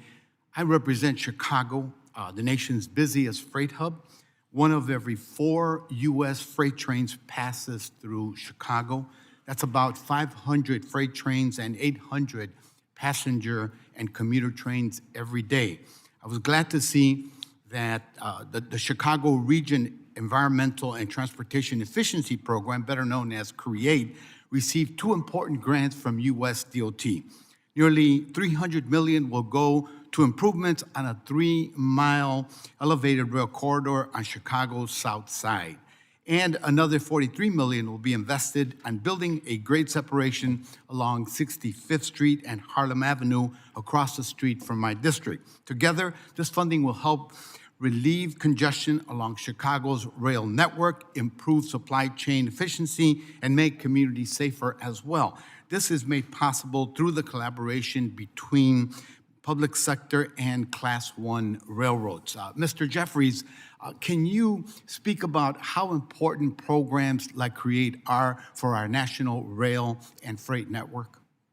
Well, thank you for that question. It was great to see you at the event in December on the south side of Chicago. They're critically important, and CREATE is the model program for the rest of the country. And we often get approached from other communities of, hey, we want to do a CREATE, and we explain the commitment from not only the freight railroads, but the commuter railroads, Amtrak, the city, the county, the state, the US DOT, and how we've all worked together to identify a discrete set of very large projects that different parties benefit from at different times, but everyone has skin in the game. Everyone has maintained a commitment. Absolutely critically important, and we're thrilled with the outcome of last fall's awards. And I'll just give you a quick example. Our leader of CREATE in Chicago was invited to Southern California to talk about the CREATE program, and he said it dawned on him that the close to 100 officials who were there representing local governments, it was probably the first time they'd been in a room together. And so the amount of coordination in Chicagoland is to be applauded and something we're very proud of. Yeah, let's keep it going by all means. Mr. Cassidy, changing gears, I appreciate you mentioning high-speed rail in your testimony. Thousands of miles of railroad tracks crisscross Chicago, making rail essential to supporting a robust economy in the Midwest. It supports thousands of good-paying union jobs. It connects small towns to big cities, connects people to schools and jobs, and connects businesses to commodities as well. That's why high-speed rail is an exciting prospect for the Midwest. Not only would it spur economic development, it would lower carbon emissions and create thousands of good jobs. A commission in Illinois is currently studying the Chicago to St. Louis route and will produce a statewide plan. Can you address how transformational a high-speed rail system in the Midwest would be, and what role can the federal government play to support development plans for high-speed rail?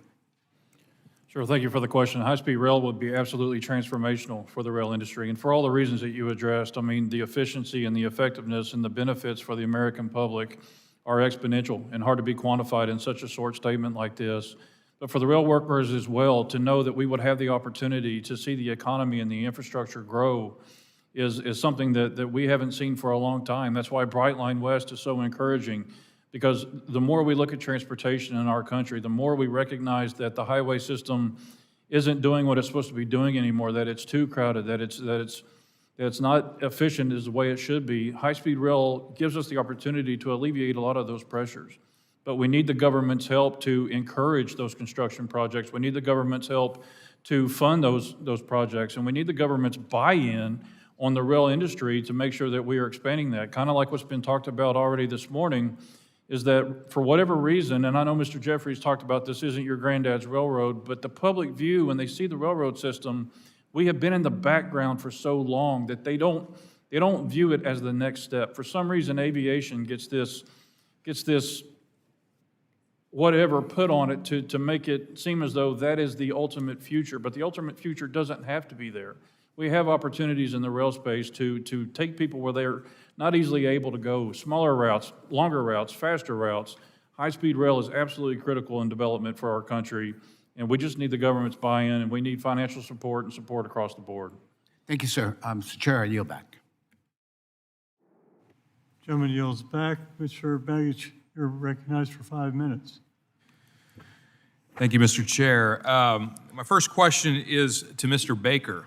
So, Mr. Baker, you noted in your testimony that 100% of Alaska's rail is short-line rail. Alaskans have long sought a rail connection that would tie Alaska to the rest of the North American rail network. In your view, what steps should we consider to support such a connection? That's a fabulous question. I mean, the current route of connecting is quite elaborate. It involves ferries and is not sort of realistic for where I think you would like to take the state and the country. A project like that is really a mega grant, and so I think it would be important for Congress to continue grant programs like Infra and RAISE and MEGA that really contemplate some of these, maybe not quite moonshot, but big deal infrastructure programs. There are a lot of short line projects, including some on the existing Alaska Railroad infrastructure where $5 or $10 or $20 million can really move the dial, and we do a lot of those, and we're very proud of that. A project like you're talking about is sort of exponentially more than that, and I do think that the country and the people of the country have appetite for that sort of thing, and the project you're talking about is a great example. I'd be thrilled to support it. Thank you. This is a question for Mr. Jeffries. Mr. Jeffries, in your testimony, you mentioned that in real terms, inflation-adjusted real terms, costs of moving freight on rail have declined by 42% since 1980. Do you have any information, and if not, could you at some future time provide this committee with information on what has happened to the cost of new rail construction over that same period of time? Has that also trended down, or has that gone up in real terms? I wish. Unfortunately, no, it hasn't, due to cost of materials, due to inflationary pressures, as every other industry is seeing. And if I could be so bold, I would expect my colleague, Mr. DeLazio, can comment on it a little more sophisticatedly than I might be able to. No, definitely. Thank you, Congressman. Thank you, Ian. So material pricing has gone up, labor pricing has gone up, equipment pricing, everything has gone up almost exponentially. And we talked earlier about the grant time process, about these grants. So a lot of times contractors and our consulting engineer members are involved in the initial stages of putting together budget pricing for some of these grants. And we do that with good faith, hoping, that they're going to escalate maybe a year out. And then we get a call 3 years later that, hey, the grant got approved, and the price now is a third of what it should be. So yes, to answer your question, we see that continually going up. Then this is a question for anyone who might have an answer to it. Do you have any suggestions on how we can drive down the cost of new rail construction? Not to hit on the same theme, but I would say, getting projects approved more quickly to allow the money to be put in the ground more quickly, not to circumvent any appropriate reviews, but let's just put some certainty into the process so that the money you have now is used and you don't need twice as much 10 years from now when the project's approved. Just to chime in there, so I think, with new technologies, especially on the contracting side, whether it's new tools, new equipment that's helping us be more efficient and be able to build track faster, I mean, that definitely is a way to lower the costs. Very good. And does anyone here today know how the Tier 1 network was originally financed? Was it government grants? Was it private money? The ultimate public-private partnership. Okay. I think it's fantastic that we're hearing about high-speed rail that goes 200 miles an hour. It's great for passengers. There's a lot of innovation on the freight side. Let's connect Alaska to the North American rail network so that we can be a part of this same success story. Thank you, and I yield back. Gentleman yields back. Mr. Cohen, you're recognized.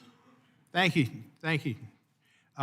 The Infrastructure Investment and Jobs Act, also known as the ILJA, also known as the Bipartisan Infrastructure Bill, also known as the Biden Infrastructure Bill, I'd prefer to call it the Biden-Cohen Bill, has provided an unprecedented opportunity to modernize our rail system, strengthen our economy, and improve connectivity for millions of Americans.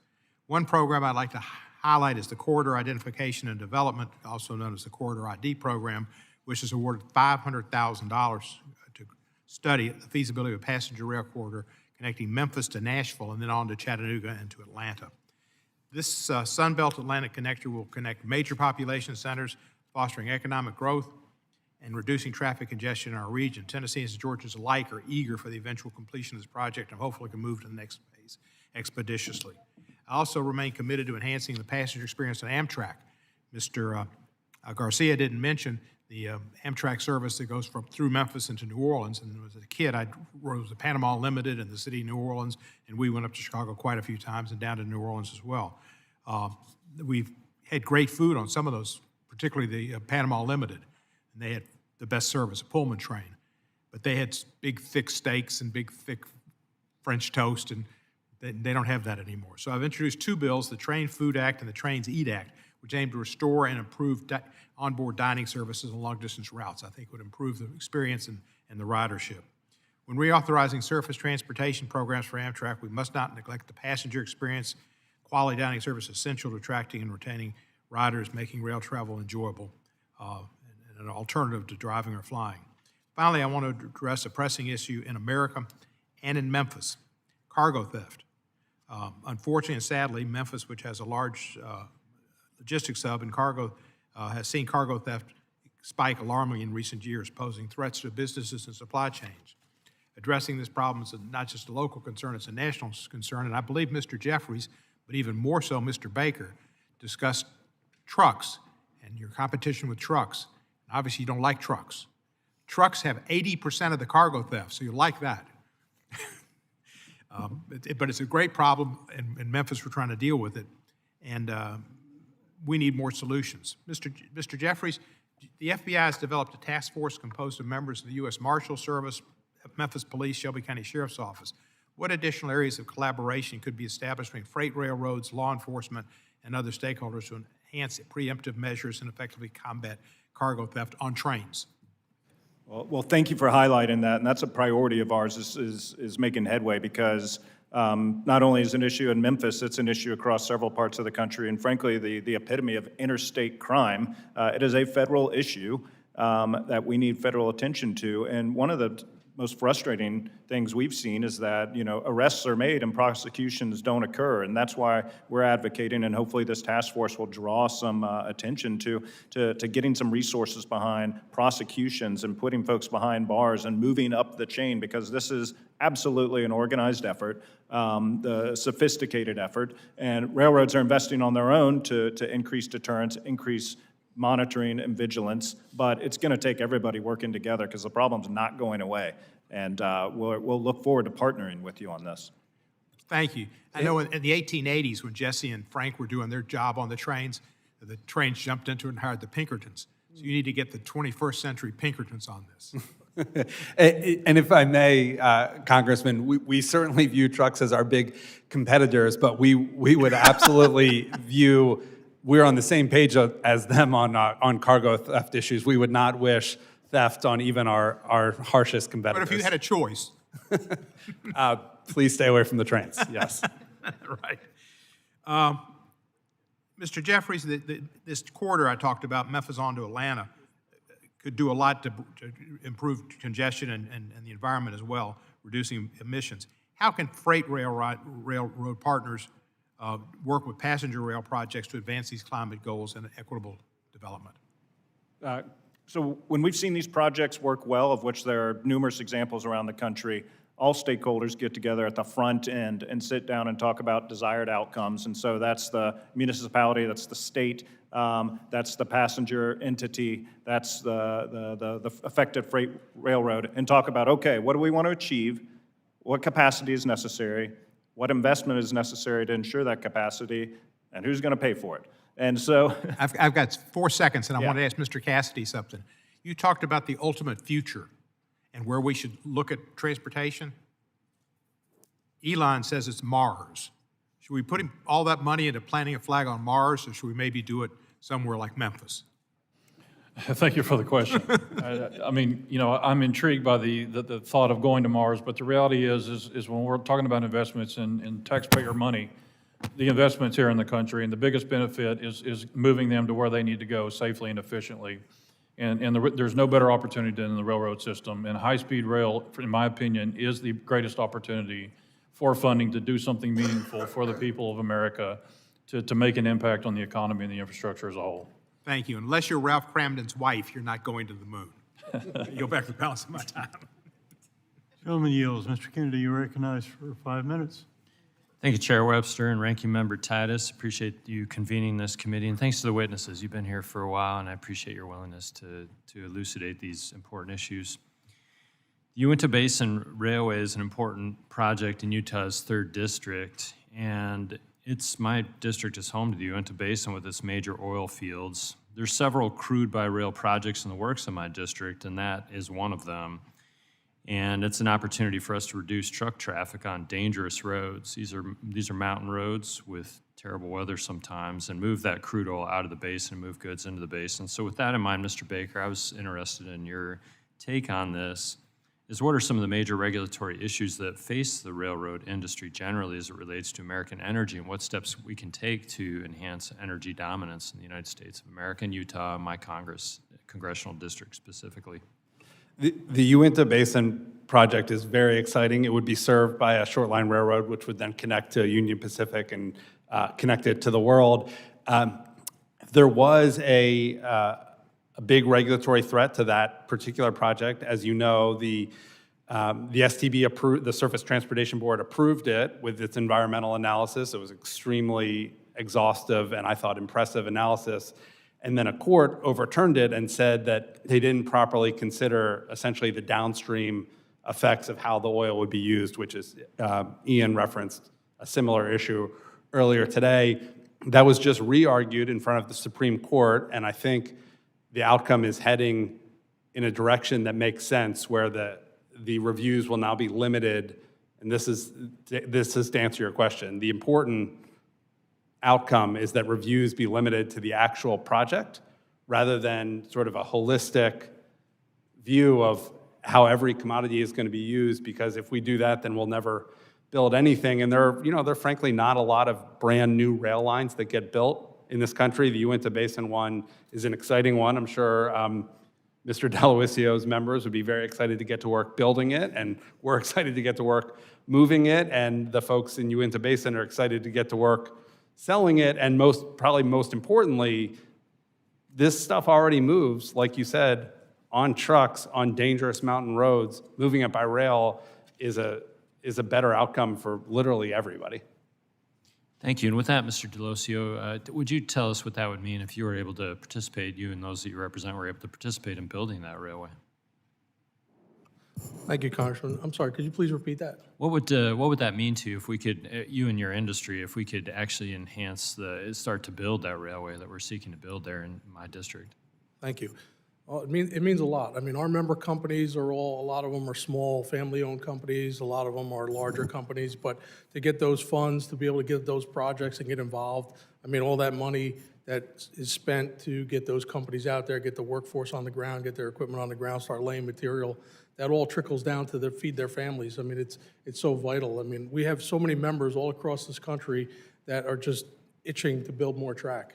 I mean, we need help to be able to do that and do it safely and get those trains on them and get them moving. Well, we're itching to help you accomplish that goal, because it would be outstanding for us. Mr. Jeffries, I had a question for you along these lines. Efforts to cut red tape associated with these infrastructure projects, approval and construction, have been successful in recent years, but what more can still be done to fast track routine maintenance and replacement construction projects without ignoring environmental or historical preservation concerns?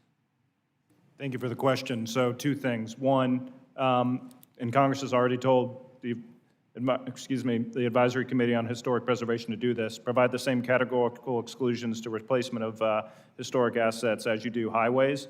Again, Congress has spoken twice on this. The independent agency has not yet acted, so maybe 3rd time's a charm. And then you kind of gave me the answer with your question. For routine maintenance, routine replacement, again, categorical exclusions that limit the actual construction versus that which flows over it versus other extraneous activities. Thank you for those responses, and once again, thank you, all of you, for being here with us. And Mr. Chair, I yield back. Gentleman yields back. Mr. Johnson, you're recognized for 5 minutes. Thank you, Mr. Chairman, and thank you, Madam Ranking Member, for hosting this critical hearing today, and thank you to the witnesses for your time and for your testimony. The United States leads the world with the most extensive rail transport network spanning approximately 160,000 miles. Many of our communities, especially in regions like my home state of Georgia, started with a railroad stop. Entire towns were built around these vital pieces of infrastructure because we understand their importance. Yet, today it operates without consistent long-term funding required to maintain and expand this essential infrastructure.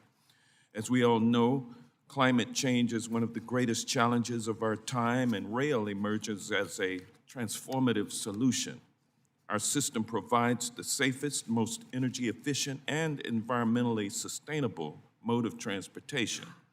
By alleviating traffic congestion and reducing reliance on fossil fuels, rail plays a vital role in creating a cleaner future. Its ability to reduce greenhouse gas emissions far surpasses road and air transport. Without the security of long-term funding, however, it's a challenge to build on the progress achieved from long ago and through President Biden's bipartisan infrastructure law. Mr. Cassidy, expanding and modernizing our rail network to reach more communities with improved service means creating good-paying jobs, fostering domestic manufacturing, and ensuring our infrastructure meets the demands of the 21st century. This effort requires significant investments in projects all across the country, with funding such as the $52.79 billion allocated by the Federal Railroad Administration for 594 safety rail improvement projects. Can you explain what it would mean for communities if federal funding like this was not available? Sure, thank you for the question, Congressman. I knew at one point I was going to get some sort of economical question, and I want to remind everybody I am a locomotive engineer, so I'm going to take my biggest swing here. But railroading is an industry worth investing in. We are absolutely critical to moving forward with everything that we do, whether it's passenger or freight. You know, there was discussion about the Uinta Basin. We as labor support the notion that there is no safer or better way to move commodities on the planet Earth than through our rail system. And so everything that we depend on our day-to-day lives, the food on the stores, the technology in Best Buy or wherever else you may go, odds are that's touched a train at some point. And so if we don't fund the railroad systematically, we stand to lose a lot of the benefits we have in our daily lives. And on the flip side of that, we also stand the opportunity to not have the safest work environment that we should have. You know, funding allows us to do all of the right things and to expand in a world where we need expansion so that we can make things easier to get to, so that we can have products more readily available and hopefully, frankly, cheaper to buy. And you create more economic development. You create more jobs. Absolutely. You create more jobs, you have more workers, you have more good paying jobs, and in turn it recycles, and all of the good benefits of that pay out to everybody. Well, thank you. It's been said at this hearing, Mr. Cassidy, that the number of derailments has gone down over the last few years, but according to the Federal Railroad Administration data, the number of derailments has increased year over year in 2021, 2022, and 2023. Mr. Cassidy, as Congress and the new administration prepare for the new surface transportation bill, what key protections should be prioritized to enhance rail safety for workers and passengers? Sure, there's a lot. And basically I'll start with the Rail Enhancement Safety Act that Congressman Nels introduced last year. It hit a lot of those priorities that we need to do to make sure that safety is heading down the right path. You know, the data in this industry obviously can be interpreted differently. Clearly, Mr. Jeffries and myself are of different opinions on where we're at with the derailment rate or frequency in this country. But we need to take a real look at what is going on and not accept that, you know, we are increasing or we are running flat. We're not doing enough to stop these accidents. To Ranking Member Titus's point earlier, you know, our organization personally went on 9 investigations with the National Transport Safety Board. All of those are indicative of the fact that we need to do more with safety in the rail space. You know, we need to take a look at the crew staffing. We need to take at long trains. We need to take a look at technology. We need to take a look at detectors. We need to do a lot of things to make sure the innovation is welcome in the industry, but it's done so in a way that others have the ability to make an input that's in the interest of all stakeholders but then we put the proper guidelines where we need to ensure that minimum level of safety, but allow them to do the development they need to do in the interest of workers, in the interest of public. But we can collaborate on that. We have to collaborate on that. And I do think that's our challenge going forward. Thank you, and I appreciate the grace of the chair. And I yield back. Gentleman yields back. Mr. Stauber, you're recognized for 5 minutes. Thank you, Mr. Chair. Mr. Cassidy, I have to correct you. You said you're just a railroad engineer. No, you're more than that. You're an expert. That's why you're here today. That's why you're sharing your vision of a safer, more reliable railroad. So please accept my correction. You're more than just a railroad engineer, and we appreciate you all. Mr. Jeffries, I had some comments here prepared, but you talked about some very important things on NEPA reforms and railroad construction and fixing. Why do you have to wait 7 to 9, 11 years for the government to, put forth their okay for you to move forward with construction? That's all money and all time that's unnecessary. And so I'm gonna encourage you, as this next Congress gets going, we're gonna look at NEPA reviews. And you said something that I totally agree with. We're not cutting corners. We're gonna keep the same environmental standards, same labor standards on these projects. We care about the environment too. And so that, I think, you all can have a strong voice in those reviews. So please be present, and we may ask you to be a witness and such. It should not, and I'll go to the mining issue for just one moment. It takes, on average, 29 years to open a mine in the United States of America. Canada and Australia and others, 2 to 3 years. Come on, we can do better than that. And I ask for your professional voices during that time. You also talked about prosecutions and arrests. So being a former law enforcement officer, that's one of the things that frustrated me the most, and it still frustrates the American law enforcement community. You could have your railroad police arrest these organized criminals, and they get a slap on the hand, even if that, and they're out the next night doing the same thing to your rail car, stealing the products off there. And so if we don't have prosecutions, it's going to continue and continue and continue. I hope and I trust that this new administration, they're going to crack down on rail thefts, because it's getting big, and you all know that. I mean, you're adding more railroad police, et cetera.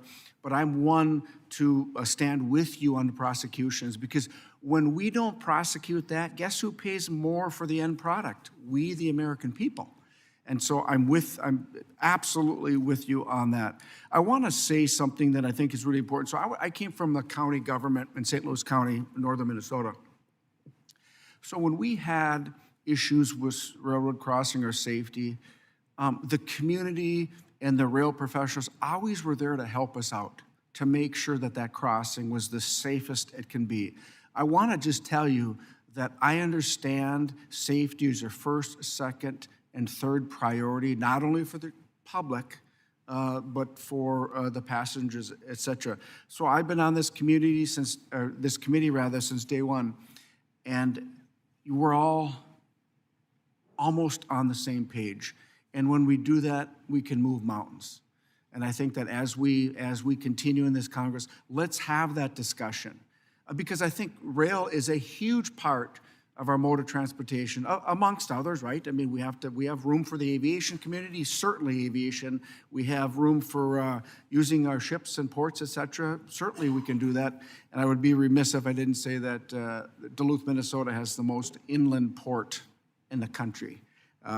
With that being said, so we also, when we look at passenger safety, crew safety, et cetera, we're also, I think, where we can up it a little bit is training for our first responders across the nation. Because if there's an incident, it's oftentimes in the rural communities where those first responders are the first ones there. We have to really get really good at notifying and and preparing and training for our rural first responders. And that includes our Native American communities because we're going through a lot of tribal lands too. We need to make sure that we prepare them so that in case there is an incident, that we're well prepared and that we can reduce the harm.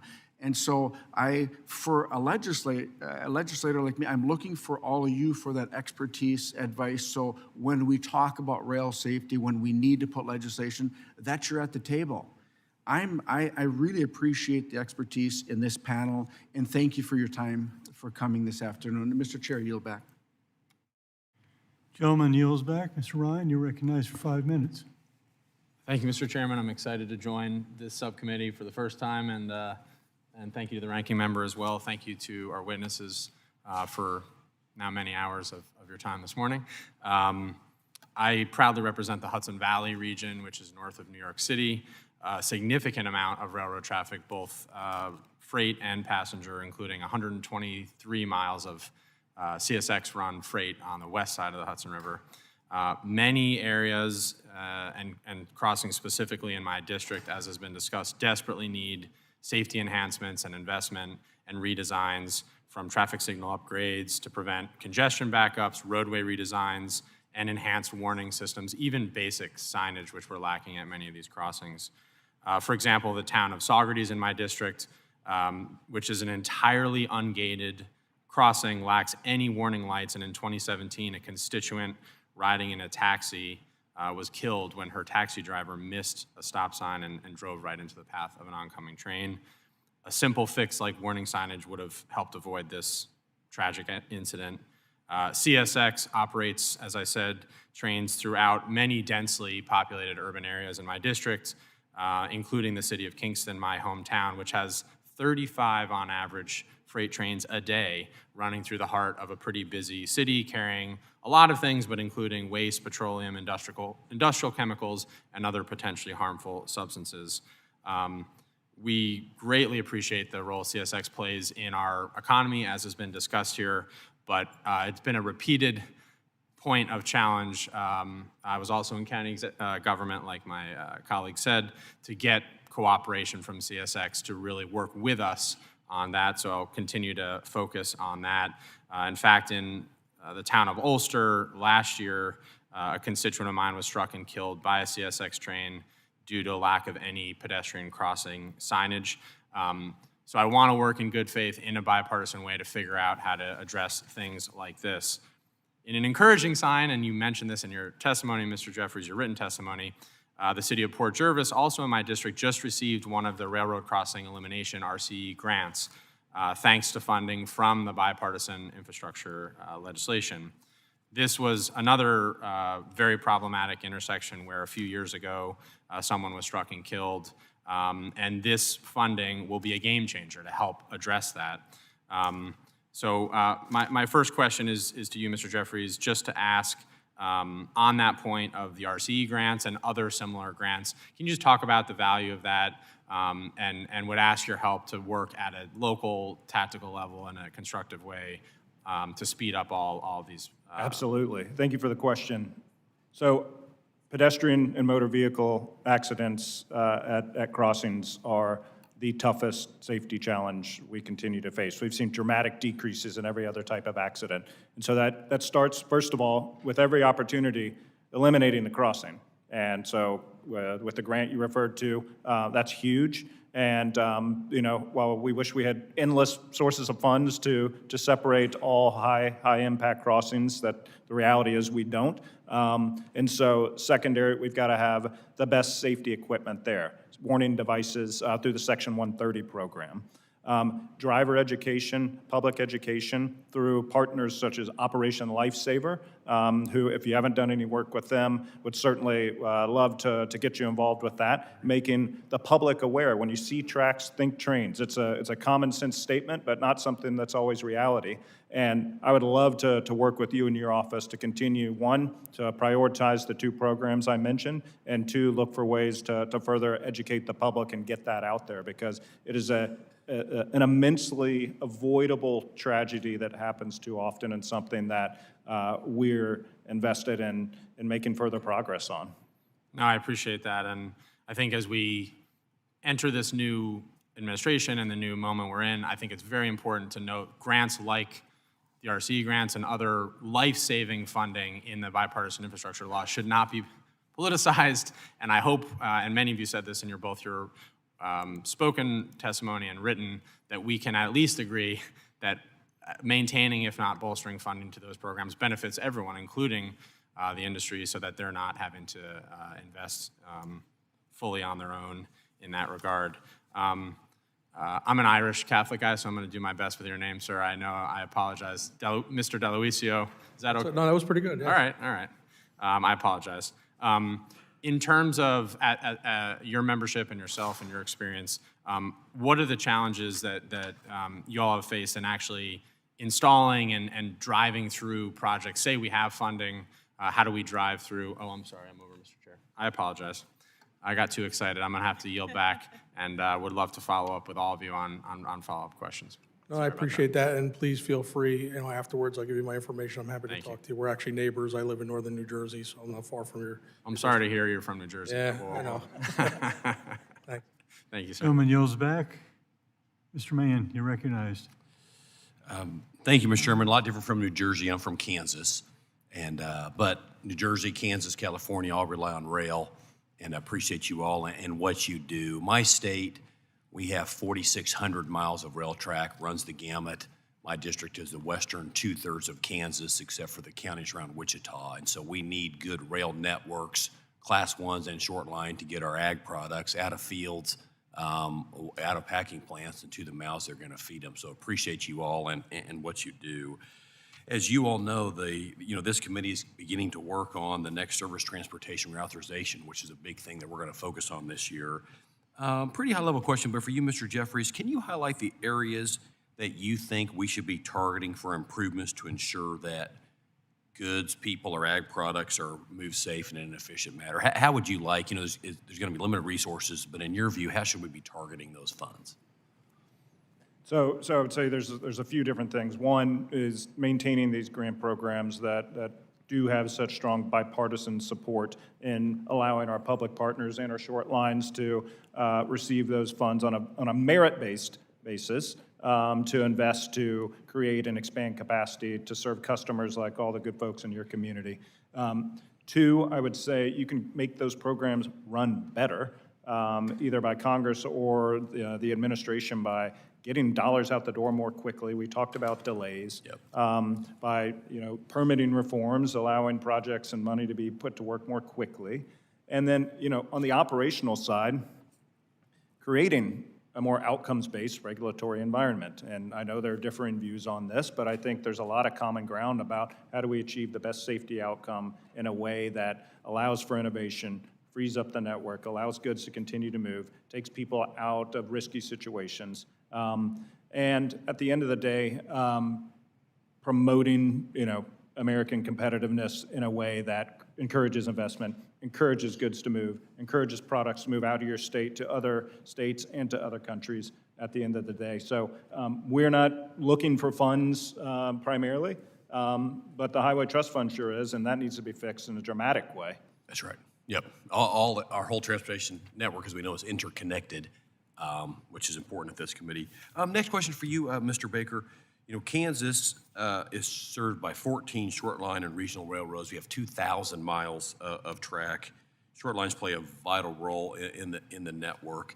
In your opinion, what are the biggest barriers that our short line operators are facing right now?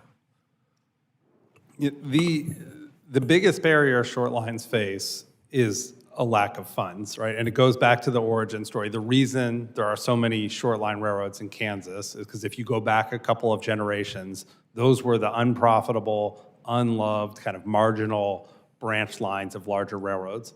Luckily, rather than being abandoned, they got sold to short lines. And those folks are hustling, scrapping, knocking on every door, working every day to try to keep those railroads in existence and let them survive and thrive. And it's largely working, but we need help. We are not like the class ones totally self-sufficient. We are not too proud to say we do need Congress's help. Blessedly, Congress has long been very supportive of short lines, particularly folks from Kansas.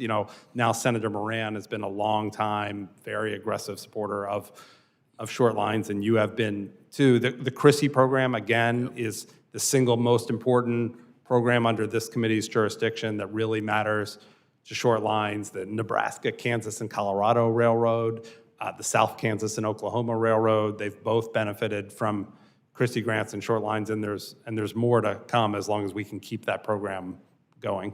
Yeah, which is incredibly important to support because, when short lines don't function well, we can't get our ag products to the mouths that feed it, and it's going to cause food inflation because you can't move these fields. You can move the products if they grow, and that matters. I think about our family's farmed, 130 years ago. If you go back on the abstracts, our home place used to be owned by the railroad. That the federal government gave it to the railroad. We and many other people settling Kansas purchased that, and that's what the railroad used to continue to fund building more track, right? And so literally, the railroads were instrumental in us building Western Kansas, building the Midwest and really Western part of this country. So we need to keep supporting you guys. Thanks for being here. I appreciate we're having this hearing, and I yield back the balance of my time. Thanks. Gentleman yields back. Ms. Sykes, you're recognized for 5 minutes. Thank you, Mr. Chair, and thank you as well as the ranking member for holding this hearing today, kicking us off for this rail subcommittee hearing. As you all know, on February 3rd, 2023, a Norfolk Southern train carrying hazardous materials derailed in East Palestine, Ohio. To prevent a potential explosion, a controlled burn was also ignited, spewing these chemicals into the air and sparking health concerns for Ohioans and Pennsylvanians alike. What occurred in the 2 years following, no one should have had to deal with the horror and the fallout of such a disastrous derailment, which has impacted this community and continues to impact this community. So one of the things that I did, and after being a member of Congress for less than a month, was introduce a bill with my colleagues, a bipartisan bill from Democrats and Republicans in Ohio, the RAIL Act, which was a piece of legislation to address the needs of the community. And we heard from folks in East Palestine, Ohio, we heard from labor unions, we heard from stakeholders, and we put this bill together hoping that we could address the issue of rail safety. And one of those provisions specifically came from our governor, Mike DeWine, which was around the temperature threshold requirements for safety placards, because what we found in the subsequent report was the first responders went looking for the placards, but they had melted, and they had no idea what they were dealing with. And I bring that up because the work that many of us have done, you heard from my colleague from Pennsylvania, our colleague from Texas, who have been trying to figure out a solution to this issue, yet we have no solution to this issue, and people in East Palestine are still wondering why Congress refused to act. We heard a lot of criticism of the former president not showing up. The current president did show up. We still have no legislation that addresses the needs of the people, not only in East Palestine, Ohio, but all across the country who have been subjected to train derailments and had their lives turned upside down. And I'll briefly share a story because I was speaking to a law school class earlier this week, and they were asking me about the RAIL Act, and one of the students asked, well, with the fact that we now have a Vice President Vance, who was the co-lead for the Railway Safety Act, do you think that we will see train safety in the future? And my response was no. And they waited for me to say something else, but my response was no, because after ruining these people's lives in East Palestine and constantly begging for hearings, having 2 or 3 or 4 or 5 different versions of the bill, trying to find a solution that would ultimately address the needs of everyone, we still have nothing. And as my colleague from Pennsylvania said, I find that to be wholly unacceptable. It is unacceptable to have not done anything for the people of East Palestine, Ohio, and all across this country who are concerned. And so I was going to ask you, Mr. Jeffries, what could we do? What would you be okay with? But my colleague had already answered this, and you answered the question, so now I know. But I am going to ask Mr. Cassidy, what are some of the things that you suggest that we could do? Because at this point, I just want you all to be on the record of expressing solutions that we can hear, that we can put to paper, and then we can implement and keep our community safe. Sure, thank you for the question, Congresswoman. East Palestine brought to light a lot of failures within the system of railroading. And defect detectors are kind of at the center point of that. And the purpose of the defect detector is it's a wayside detector. It lets you know if there are defects in the cars of the train, if there are trending indicators to give a heads up that something might be going wrong. You know, like in a car when you have wheel bearings, if those bearings start to seize, temperature, obviously you have metal on metal, friction takes place, and you have temperature that rises. Historically, at least from when I hired on in 2005, these defect detectors gave you audible warnings. When you hit one or when you started to go over one, it gave you an introduction. You know, CSX, milepost, blah, blah, blah, defect detector, just to let you know it's on. And then as you went over it, if there's a defect, it would sound an audible alarm, and then it would give you a closing announcement saying CSX defect or milepost, blah, blah, blah, this is what the issues are. But then somewhere along the way, we lost the priority of those communications, and defect detectors started turning off the entrance alarm. So you didn't know if they were working or they weren't working.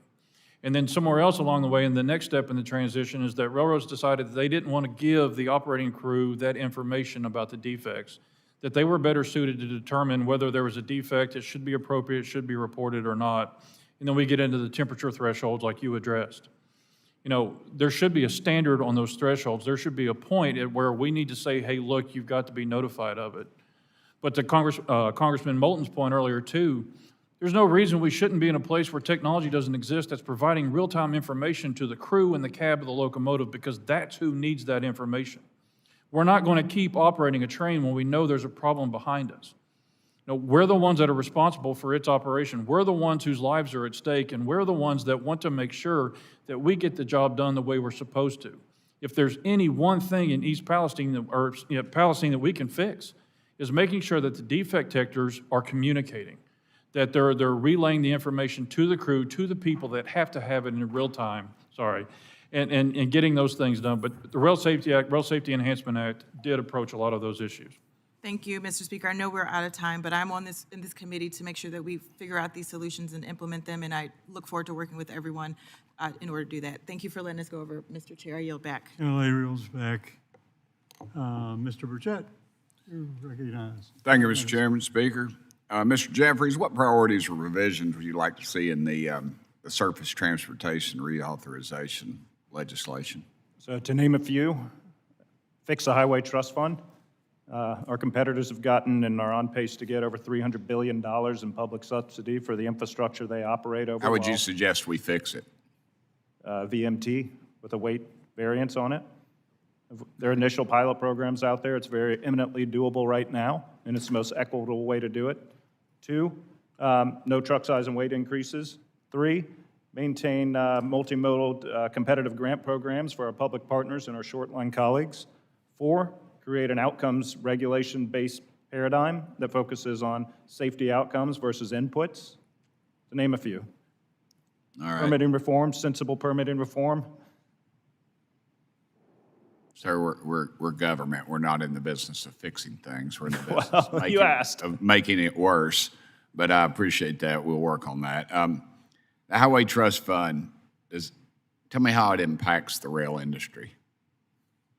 Well, as I mentioned, freight railroads, Class 1 railroads, we pay for almost 100% of our own funding of our infrastructure, to the tune of, when you account for inflation, $1.1 trillion of private funding since 1980. And we compete strongly against our trucking partners. They are partners, they're also competitors, and they operate over a public highway system that is woefully underfunded by the user fee structure. And all that leads to is a competitive imbalance. And look, I've heard the ATA advocate for paying more into the system. I've heard countless stakeholders advocate for paying more into the system. We haven't had a change since 1993. Think about how much inflation has occurred and how much less the dollar is worth now.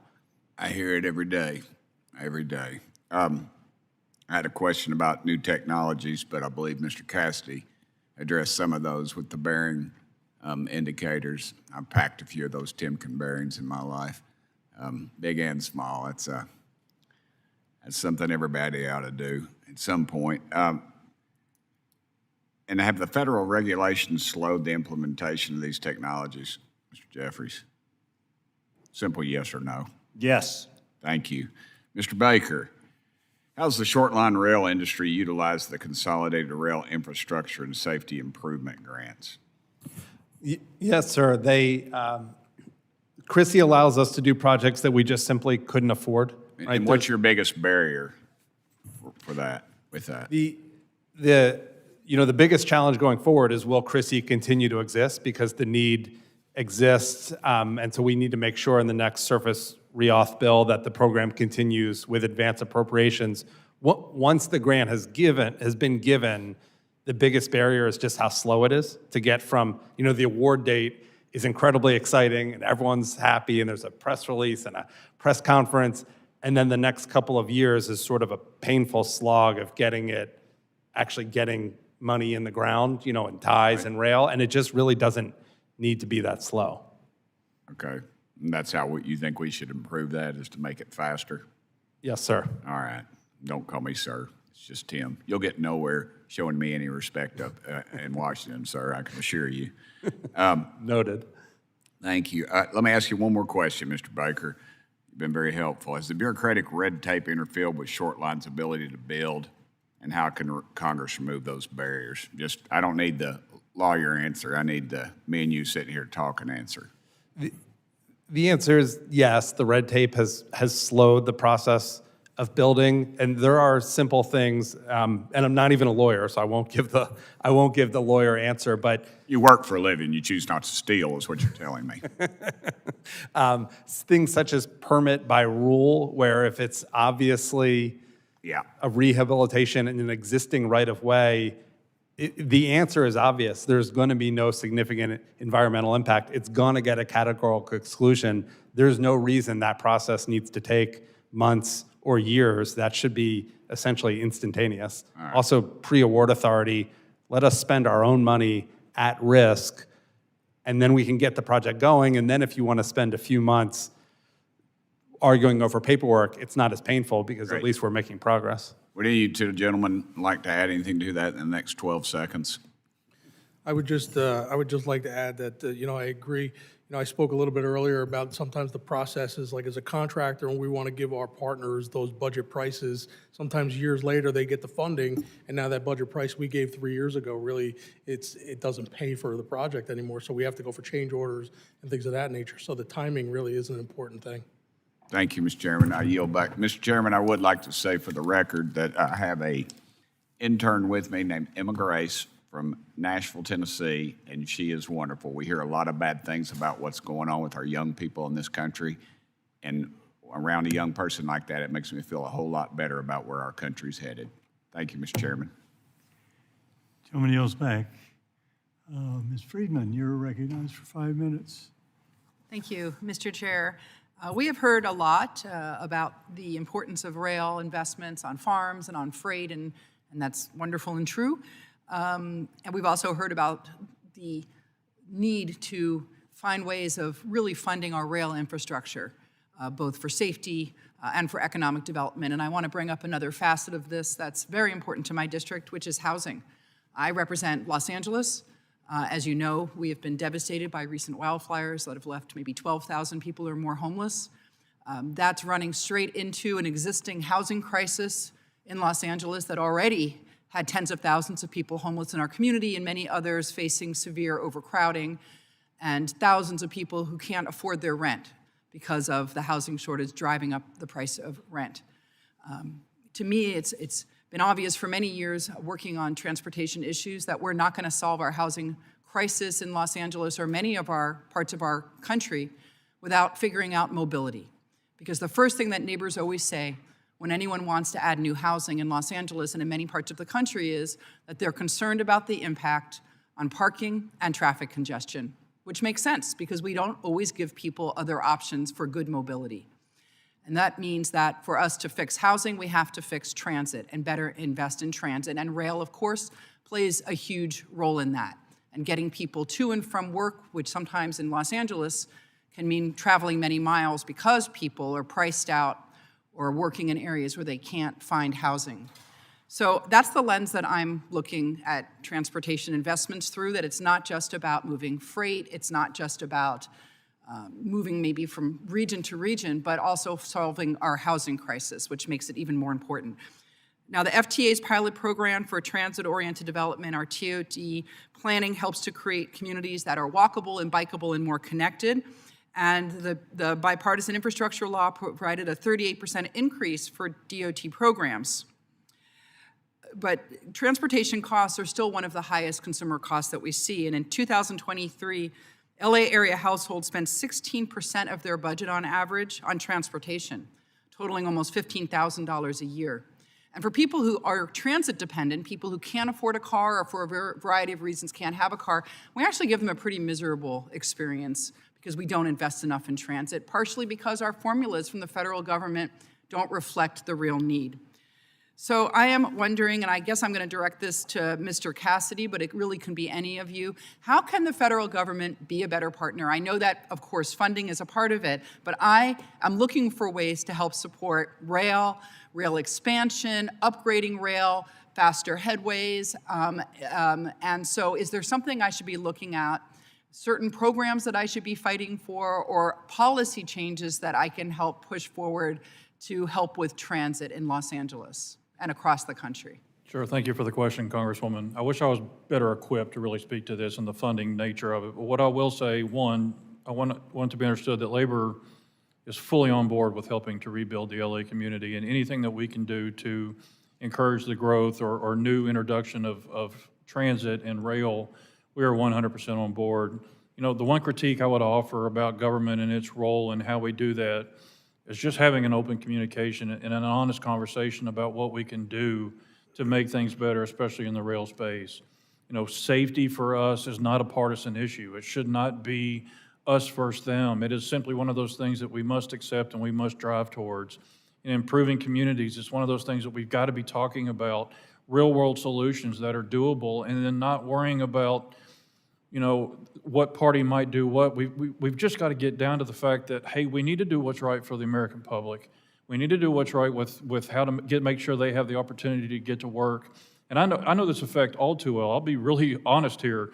I lived in the Huntington, West Virginia area for the last 15 years. When I was elected to this position and moved here, never was I smacked so hard in the face about the difficulties of transportation than living in Washington, D.C. And I understand the realities and the challenges. And so I can't necessarily recommend the fundamentals, but what I can tell you is that Congress has got to step in. You've got to learn how to, or figure out how to work together and just realize this is something we need desperately to make sure we get it done, and then let it roll. And we are fully on board to make sure we get over the finish line with that.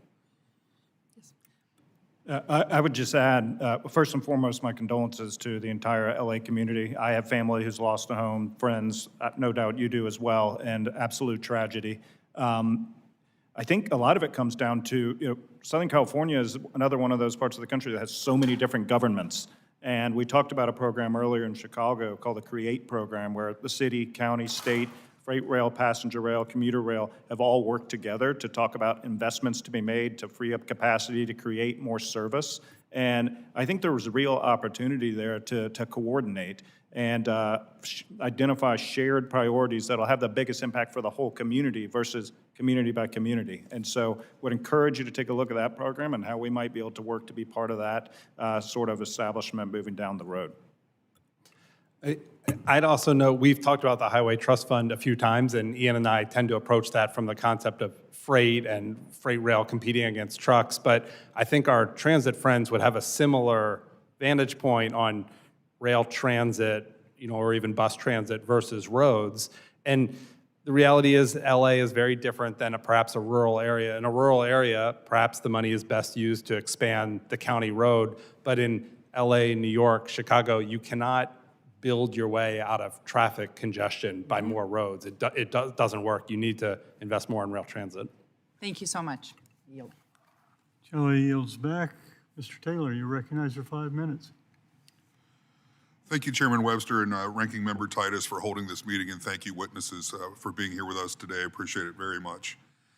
As it stands, Ohio has 44 operating railroads and over 5,000 miles of track, making Ohio the third largest rail infrastructure state in the nation. Manufacturing, steel, agriculture, and international trade all depend on railways to connect Ohio products with national and global markets. As one of two Ohioans serving on the Transportation and Infrastructure Rail Subcommittee, Ensuring rail safety after the incident in East Palestine is one of my top priorities. Mr. D'Aloisio, in your testimony, you mentioned how railroads across the country following East Palestine created and implemented new safety measures to ensure derailments like this didn't occur again. Can you go into further detail about specific safety measures that the National Railroad Construction and Maintenance Association has taken to this point? Thank you, Congressman. So our Association of Contractors and Engineers and Suppliers, they're constantly looking at new technologies like these hot box detectors, like signaling information, data processing things. Our contractors are constantly looking at safer and better and more efficient ways to fix the tracks and also to work with the railroads, the operating railroads. I mean, our association, we have a robust safety committee, which talks about constantly about, safer railroads, safer way to do things, safer procedures. While we don't get into the actual operations of the trains, our contractor members help our Class 1 and our short line partners in making things safer. So when it's installation of those detectors or whatever new technology comes out there, we're definitely on board to try to help them and support them and be a sounding board for them to try to advance some of these technologies. Thank you. Mr. Jeffries, we've heard conflicting statements over the course of today about derailment statistics over the last 3 years. Would you mind sharing some of the underpinnings of your testimony earlier that the rate of derailments is going down over the last few years?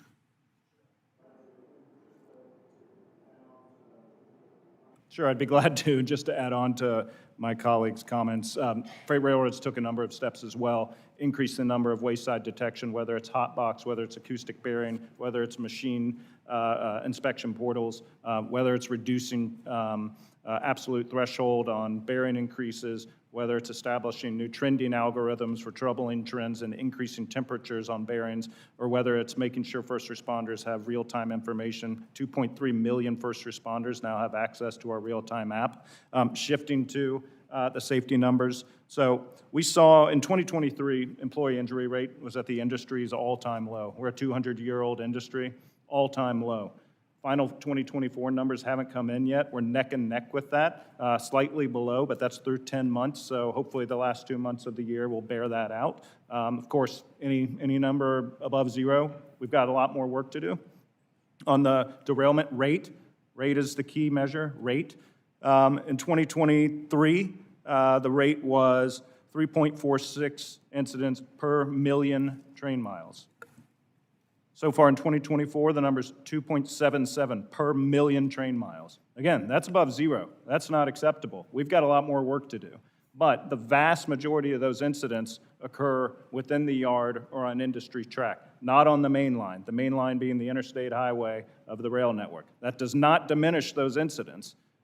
They can absolutely result in tragedy, and do, and so we've got to minimize those in-yard incidents. We've seen a significant downtick there, but those incidents also largely include a wheel coming off a rail during a switch, so we cannot equate all derailments. Okay. Thank you for that. Many short line railroads across Ohio and the United States operate on decades-old or century-old existing infrastructure. I support investing in infrastructure, but we also have to be mindful of the deficit. Consolidated Rail Infrastructure and Safety Improvements, or CRISI grant program, seems to be transformative in repairing outdated infrastructure without wasting taxpayer dollars. What's the biggest barrier for short line operations or operators when they consider or apply for a CRISI grant at this time? Right. Well, I appreciate the underpinning of the question. Short lines, we take a lot of pride in the fact they're very, very lean. There's almost no bureaucracy.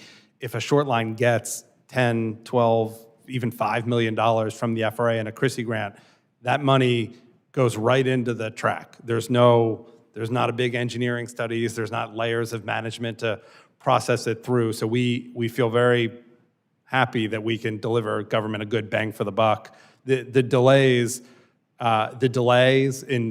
from announcement to obligation, that's really the biggest hurdle to overcome. And then, of course, just making sure the program continue to exist, because we have a lot more to go in Ohio. We've made great progress, but there's a lot more to do. Thank you again. Chairman, I yield back. Gentleman yields back.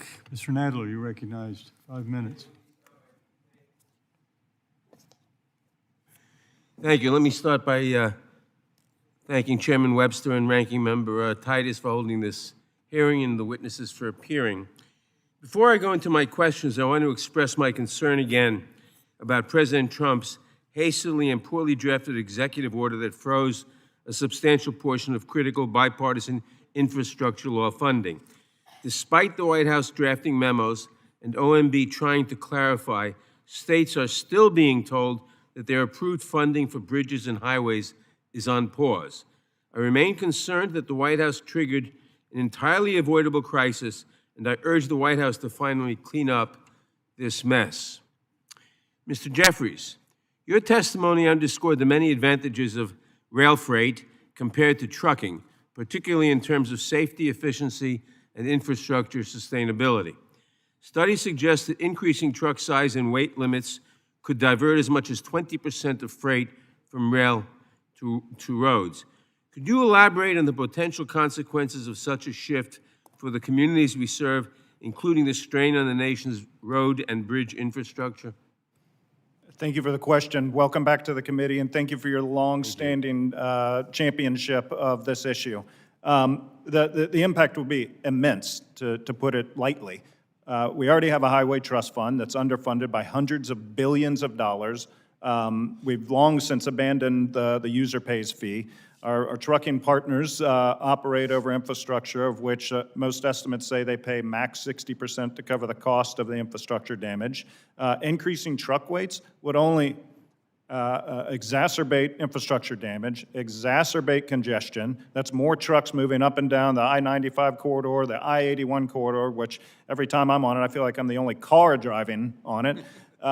Increase emissions. It's not good for customers, consumers, communities. It's not good for frankly, society. And at the end of the day, from my perspective, and oh, by the way, I know we've had our differences today, but this is an issue I guarantee you every single one of us sees eye to eye on and supports. So at least there's a few things out there. But from my perspective, look, we're just looking for a level playing field here. We pay for our infrastructure, and we expect our competitors to pay for their infrastructure, and then let the chips fall where they may. But when you're subsidizing infrastructure to the tune of hundreds of billions of dollars, that just flips the scale on its side and pushes freight where it's going to go to the cheapest level, which is going to be the highways if it's allowed to increase weights in addition to that level of subsidy.